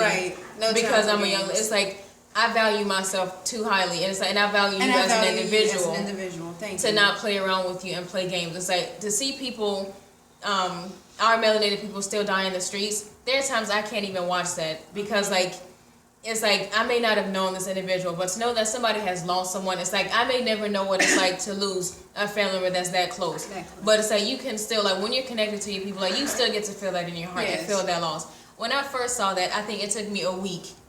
I think a week's time, and then me and my sister were kind of, it was hard. We was watching the first groups of people that were being shot, and they was on the videos about it. I remember because it was back to back, and I had just got through encouraging a brother who had saw it, and he was like, "Sis, it's just pissing me off." He said, "Our people," and he saw it, and I gave him some encouraging words, and I told him, I said, I understand that this hurts you to the core. I said, I have brothers out there, you know, that don't, you know, live with me. I said, and I understand that sometimes you're thinking like, I mean, the thought, it crosses your mind, you know. I have brothers, I have a father. It's like something you couldn't imagine in the league, in any scenario I couldn't imagine. I didn't even want to imagine it. And then right after that, what's this something, Brother Philip Castile, he was shot. And it was streamed on Facebook. And I just said, I was like, I just got to encouraging the brother because he was really, really angry about the situation. Yeah, I need a Bible. And then, okay, then I saw it. Jalen. Huh? then I saw it come across there again, and I was just like, now what do I tell him? You know, how do I encourage him after, we were just talking about the night before this, that he was tired of it, you know? He said, I'm tired of the blood of my brother's been spilled.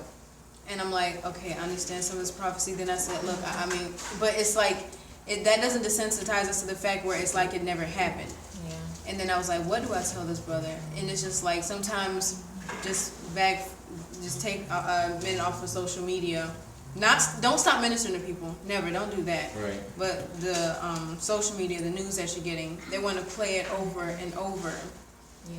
It was even a scenario. A father, he lost a little boy, and he asked the people. He said, can you please just let me grieve in peace? He said, every time I look up, he said, I know that some of y'all are using his picture as your icon picture to bring remembrance to him. He said, but right now, that's not what I want to see. He just lost his son. Right. And sometimes I think we take our position as the people that just saw the story and think, oh, I now have to intervene. Sometimes you stepping back is helping her.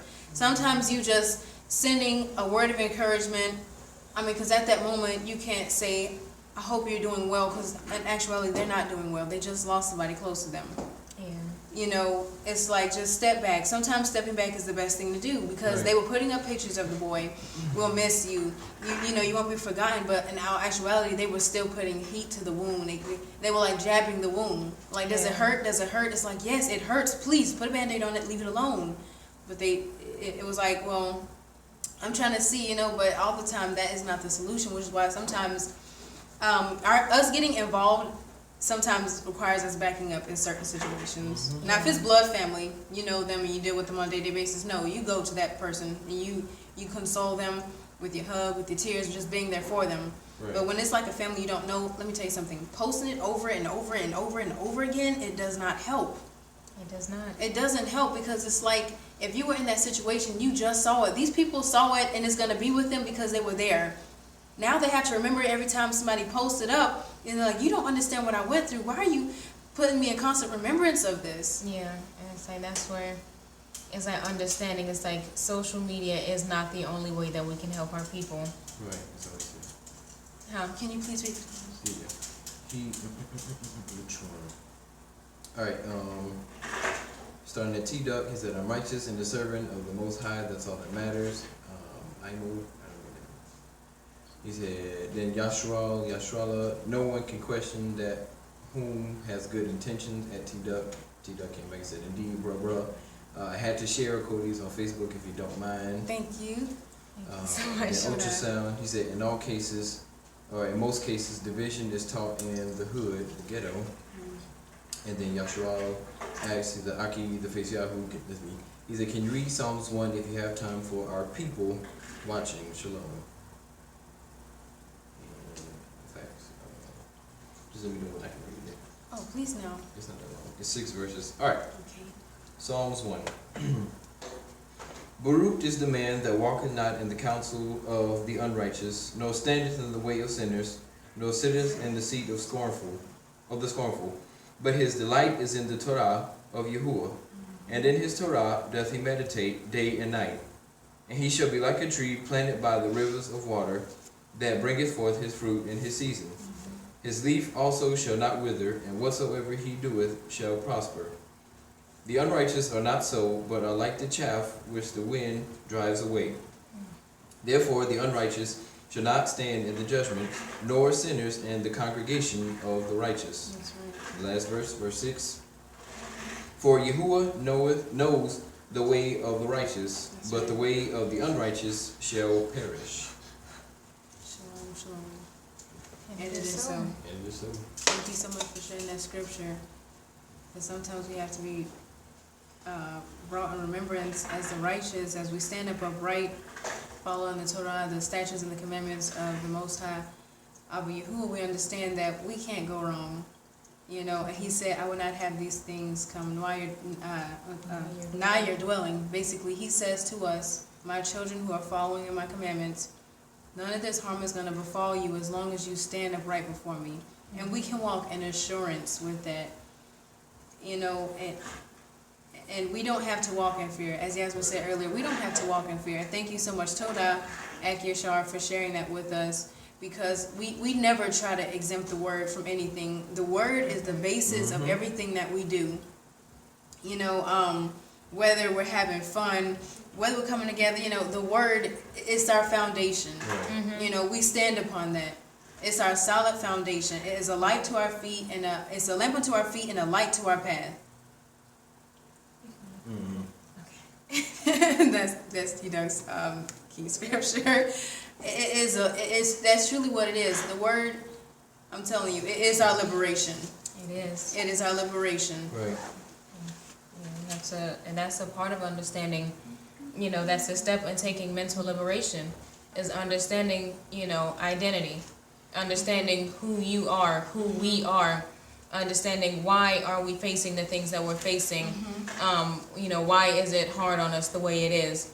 And it's sad, and a lot of people may not, you know, want to agree with it, but it's like when you read the scriptures and you see, it's like, I mean, this has come due to disobedience. You look and see, I mean, and so a lot of people may be like, you know, well, these are innocent lives. It's like, well, the more you fight against understanding who you are and being liberated, it's like the more you put yourself in danger.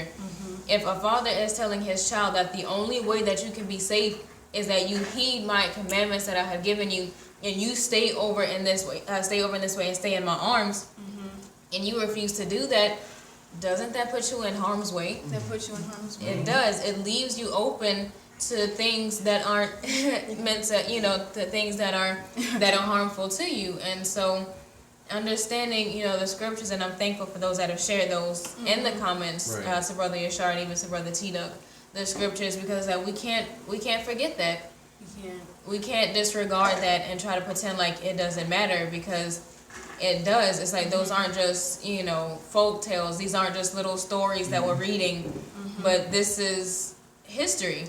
These are our history books. You want to teach your children something, teach them this history. Teach them the royalty that they are. You know, teach them of the rich history that they have, but allow them to understand who it came from, how it came to be. Why are we who we are right now? Or like, why do we need to wake up to be who we're called to be? You know, that will come majorly with mental liberation, because of people who don't know who they are. If you don't have, you know, identification of who you are, how do you have a right to anything? If you have property that belongs to you, but you don't know your name, you don't know your history, you don't know family connected to that, how are you supposed to establish that inheritance and grab hold to that and be completely, you know, attached and be able to possess that which you have, if you don't know of who you are, or if you don't know, you know, of what's supposed to be done? What is your purpose? Like, how am I to acquire this? You know. Okay. All right. 2 Peter, chapter 1, verses 4 through 7. Whereby are given unto us exceeding great and precious promises, that by these you might be partakers of the divine nature, having escaped the corruption that is in the world through lust. Verse 5. And beside this, giving all diligence, add to your belief virtue, and to virtue knowledge, and to knowledge temperance, and to temperance patience, and to patience righteousness, and to righteousness brotherly kindness, and to brotherly kindness charity. And it is so. And it is so. And it is so. Charity and kindness is also love too. Charity and kindness is love, and also when it said temperance, we have to be patient with the people. Right. Yeah. Shia had to be patient with the people, which is when Yahuwah basically is like, okay, I'm going to send you some help. And that's where we come in when it comes down to our moral. You know, we're not ones out here trying to take the forefront or trying to run anything, and I emphasize that because I want people to understand that's not what we're trying to do. We're just trying to be help. You know, it said brotherly kindness, and back then when it said brotherly kindness, it puts it in general, because like the Hebrew word achayim it means like brothers. It's like, because ak is brother in Hebrew, but achayim, the I am makes it plural, and it's in general though. It's like saying family. It's like saying family in Ibram. but basically, I guess because that word was masculine, that's what was taken on. But it means brothers and sisters. So whenever it says brotherly love, we understand that it's talking about the sisters too. So sisters are not excluded. It's talking about the sisters too, and that scripture is very key and very beautiful. Thank you so much, because it goes with what we're talking about: temperance, love, and even showing charity.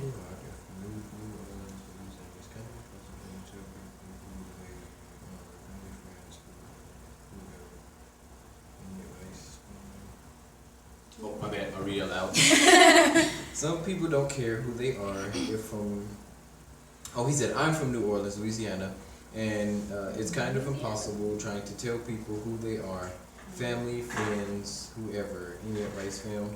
Well, oh wait, they want me to do it. You go ahead silent for a while. We also have family, not in New Orleans, but in I think Bossier City, Shreveport. Where else? Baton Rouge too. Yeah, Baton Rouge, other parts of Louisiana, South Carolina, North Carolina. We got family all over the place. And trust me, we know exactly firsthand what you're talking about, especially trying to tell your family who they are, especially when they've been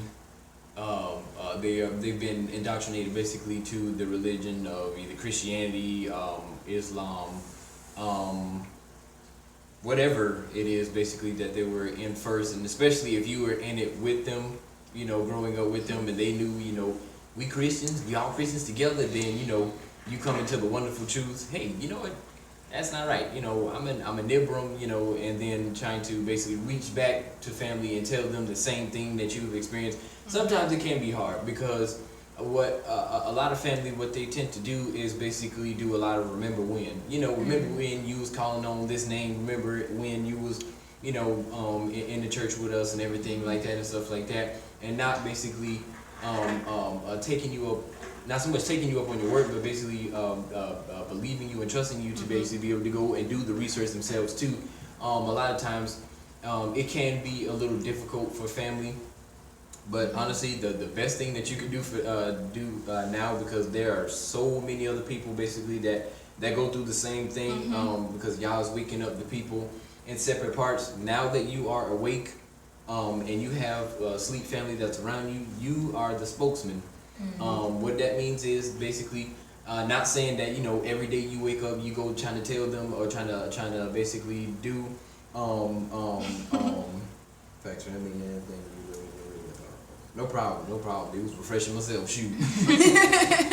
But when it comes to family, basically you being the spokesman for truth, where you are, that's in speaking and most importantly by living.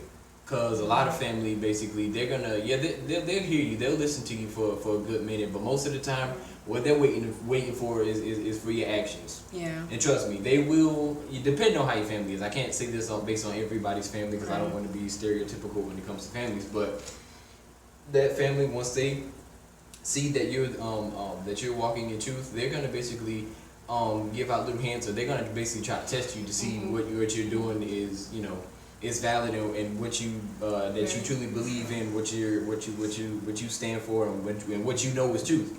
Basically, what you do is you continue to stand in truth, continue to stand strong, and basically have an open ruach to be able to deliver truth at the right moment. Most importantly, live it for them so they can see it, whether or not you talking to them or not. And then when that right moment comes to implant them seeds, boy, drop the boogers whenever you can. Yes, they may get, you know, a little tired of you speaking truth, but hey, I mean, you know, they weren't tired of you when you was in the same corruption that they were in, and y'all was going headstrong together in loops. So basically, continue to stand strong in truth, and plant the seeds as much as you can, but basically don't try to force them, you know, don't try to rush them into truth, because, you know, it's just like chipping that block of discrepancy off of there. Basically, everything takes time. Everything takes time. You continue to be that example and drop the truth as much as you can, and do what it do. That's right, because you can tell people, like I've even I ministered to some people in Africa, from Nigeria, and then they went to the UK. I ministered to a couple of Nigerians, and I showed them the information, concerning Christianity, concerning Constantine, concerning Alexander the Great, concerning that Christianity was a system. It was a religion, but this religious system was not based upon righteousness. Let me tell you something. It was not. And there's even a letter that we're going to be talking about too in some of our later broadcasts, that the civil rights amendments, all those kind of things, that really put into play and action a lot of the system of why Christianity is everywhere. Mm-hmm. Christianity is everywhere, and it's like that wasn't something that we could have looked at. But when we were in Christianity, we felt like Christianity is everywhere. This is the Most High's will for Christianity to be all over the place. Right. Even for the Roman Catholics to call themselves Christians, everybody's doing it. It was like we're not those Christians. We're these Christians. And so, even in times we looked at that, it was like, something's not right, but you can tell them and you can minister truth to them, live it before them. Go ahead, sorry. And then when they see the information, trust me, they'll get it here first, and then they'll be like, they'll get it, and they'll be trying to process it here. Right. Yeah. Because, let me tell you something, we were Christians all of our lives, from babies on up to how, 5 years ago. I was just gonna say that. I'm gonna say from babies to 5 years ago. about 5 years ago. So let me tell you something. Growing up, all you know was mama and daddy told you to call on these names, mama and daddy told you to do this. This is what we were doing. We was churching, ever since we've been born. So this is something that was in our blood. Yeah. So when the scripture says, "My sheep know my voice, and the stranger they will not follow," and then you also tells us we have to have temperance. He tells us we have to have patience, because I know some people. I don't want to put them in the category of computers. Some computers, like older computers, have a slower processing system, like a 95, versus like a laptop with a Windows 10. Windows 10 versus Windows 10, yeah, and a 95 or a 98. The processing system is going to be. Not saying the motherboard and all that isn't good. Everything is like 100% good. But because it's an older model, it's going to take a little time to load up, and it can't basically... Right, different processing speeds, because when you think about it, don't cut you off, there's the Intel processor, there's the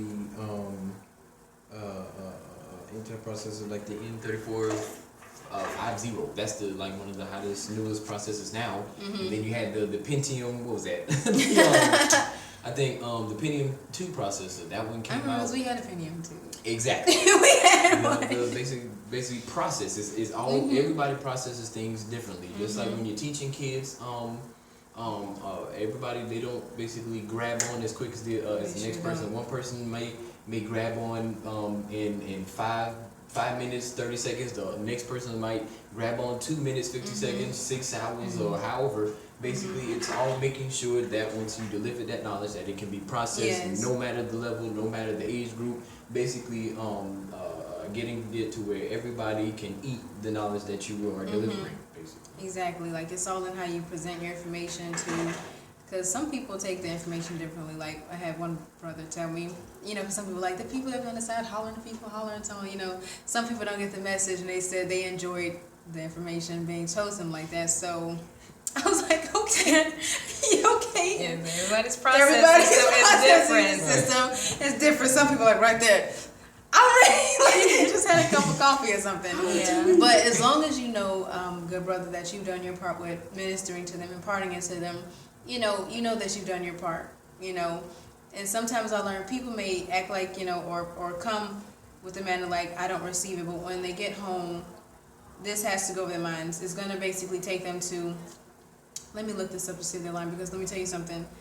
There's discrepancy out there all over the internet, false information, even information that you look to when you're looking for information that has truth in it. It still has lies still dabbed in there. Right. But when they see this for themselves and they start seeing the steps little by little, they're gonna like, tell me more about this. Tell me more about this information, because I've ministered to some many different people, and Christianity has been indoctrinated. There's so much where it's like, look at the history where you are. I mean, Christianity was used as a political system. Church literally means circle. Mm-hmm. Church and the Roman Catholics, when they started coming down to a lot of the systems, they were using, like we call out many of the church forefathers, Marcion, Plato, what is that name? Mm-hmm. Plato, Yeah. Aristotle, many more. Universalism was the whole thing, because you have to understand something with Christianity being placed in a lot of different places.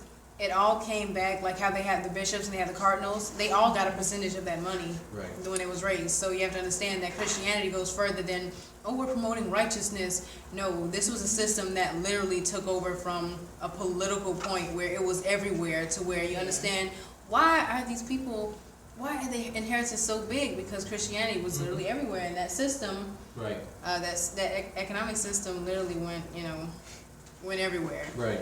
But as long as you continue to tell them the truth and do what you have to do, and walk upright before Yah, they'll begin to hear it. Right. Because we still have family that we're telling, and that we pray one day will take heed to the information. It's not an easy thing, because the family is the closest to you, and you're like, when you're just gonna wake up, and you're just gonna look at it a little more. Can you just look at it, a little more? You can try to talk in the soft voice, please. Just look a little more. Can you just please look? But just stay encouraged. Right. Stay encouraged, because one thing, I was angry when I had first came into it, but I can say I wasn't angry long. I was like to the point where, to the point where it was like it was a fury. It was like, this is ridiculous, because I was like, we have been taught these lies for so many years. And then I remember sitting down, about to cry, or on the verge of crying. No, actually crying. I was ticked off. I was like, we have been taught these lies all this time, and then just like there was this soothing. It was like this soothing warmth come over me, and I was sitting down, and what I heard was, out of all that anger that I had, at least I knew that I was getting truth to be repaired, to understand who I really was. Right. And even though that I was taught those lies all those years, I understood that a time was coming where more truth was going to come in and replace, where I could relearn what was right versus what was wrong. And I said, at least I'm in the state of mind to where I'm open and receptive to understand this was wrong. And when that calm came over me, I remember the Grinch that stole Christmas, at the end when his heart grew big. And that's what it felt like. And I remember getting so overjoyed and so happy, to where it was like, I'm so thankful. I remember just sometimes getting up, after chores, something like that, and I would stand in the corner or just be by myself, and I would just start thinking, I would start thinking, and I remember sometimes to where, I still do it. Like sometimes when I'm doing something, I just stop and I think, If you feel like sometimes where things are going wrong, just tell me, was it backtracks? Not backtracks, Setbacks? setbacks happen.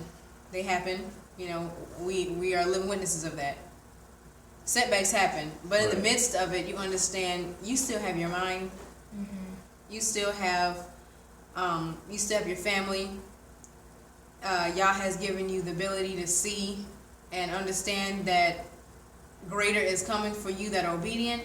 That's enough to thank Him for right there. Right. We used to say in Christianity, even in the lowest state that sometimes we were in, if He's never done anything else for me, if He never does anything else for me, He's done enough. In Christianity, we used to say that. Now, how much more in truth are we to recognize His mercy and His favor? Right. Sometimes I just stop and I just thank Him. Cleaning, it doesn't matter, kitchen, cooking, I just thank Him. Thank you, Yah, so much. Thank you. You don't have to be dignified while you're doing it. You can thank Him to the point where tears come out, because that shows that, tears are not a sign of weakness. No, tears are not. a sign of a release, actually. Sometimes that's just you thanking Him so much, because you're like, I can't believe the state I was in to where I am now. Like sometimes I literally think about that. I would not have imagined from about 7 years ago being in the state that I am now. I'm confident in this truth. I'm excited in this truth. I'm grateful in this truth. And every day for me has, I'm not going to say it's been easy, but every day, I promise you, has been, I've been going higher every day. I can say that. going to another level every day, grateful every day. Let me tell you, setbacks do come, but I'm telling you, I have my mind.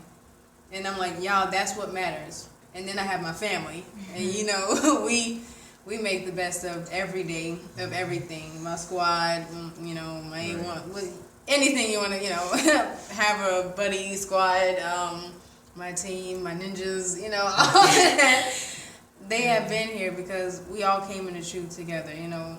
It's like, it's the greatest experience, and I'm thankful to y'all every day because I have my best friend who's my sister that's in truth with me every day.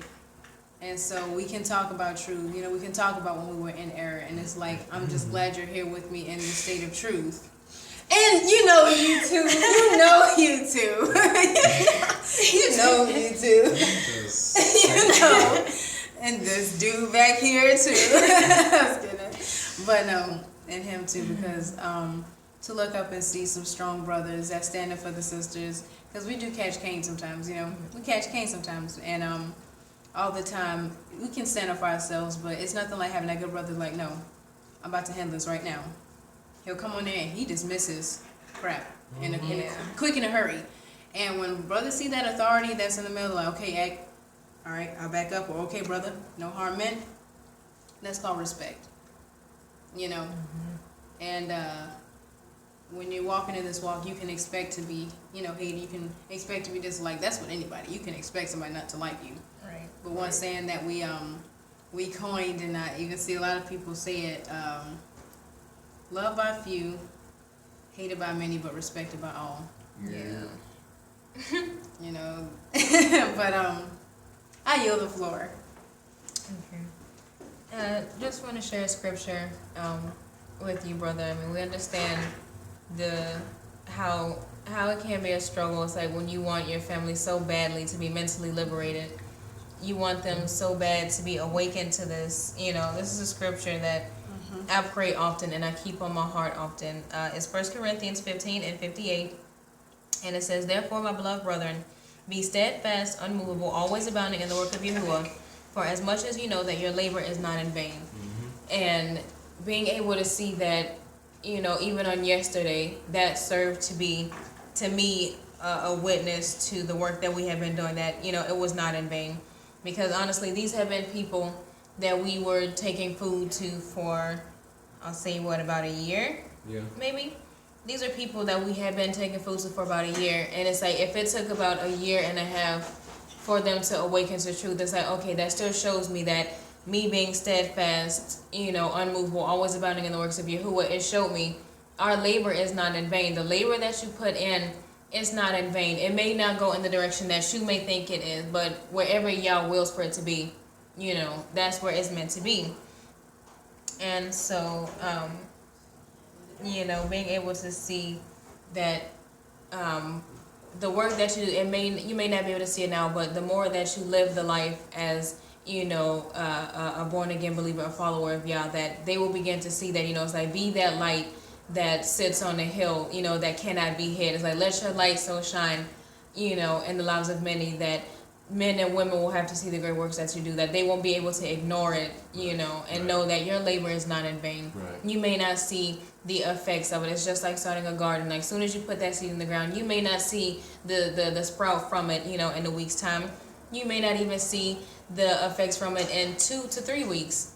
But it takes patience, you know, let patience, you know, have her perfect way, her perfect work. And just know that your labor is not in vain. The seeds that you're planting do have a purpose, and the life that you live before Yah, it does matter, you know. And so living that life, you know, we're living this life for Yah to be an example to our family, to be an example to our people. And it does not happen overnight, but know that it does matter. You know, the time that you put in, it matters. It matters a lot, and it does go noticed. So don't think that, you know, like, because people may not come out and openly say it right then and there, you know, that it doesn't matter, but it does. And it plays a major part in people's lives. Whether they want to openly admit it right then and there or not, you will be able to see it in due time. Right. Anyone comment? That's what I said. Comment and shout out time. All right. Alright. Let's go up a little. How do you?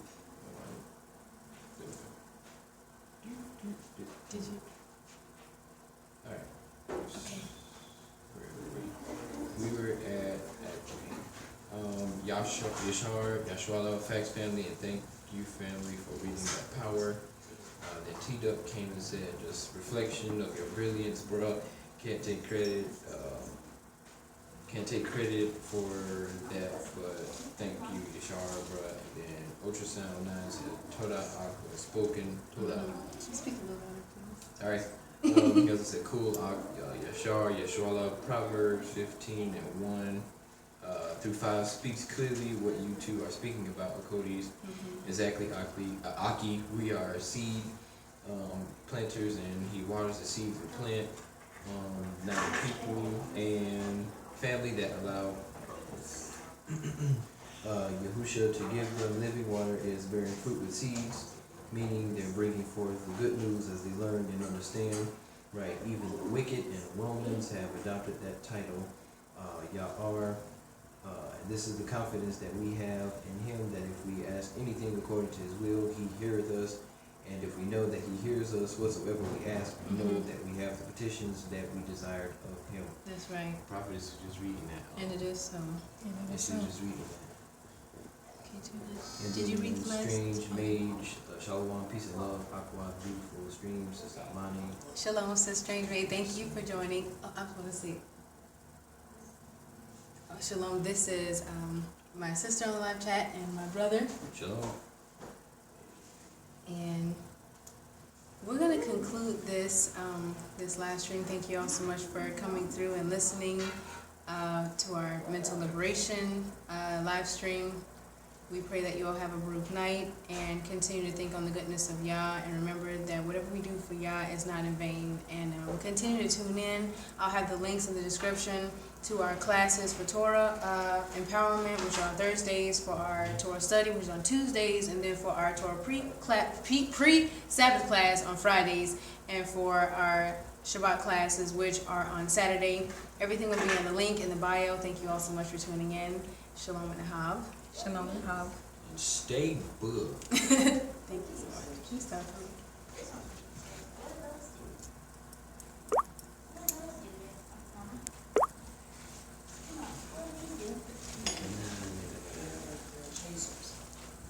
Is it stopping?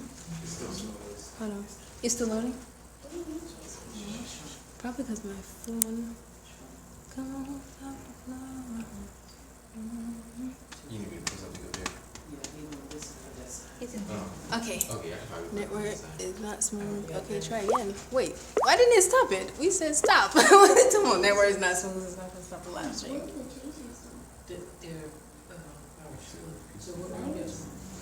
second. Is it? No, it didn't, because it. No, I have to turn yours. I know it is still going. It's talking about network. Yes. It's still stopping the stream. Wow. Why is it taking so long? You want to say your guess is just as wild as my guess. I stopped it. Network is not smooth. Okay. One.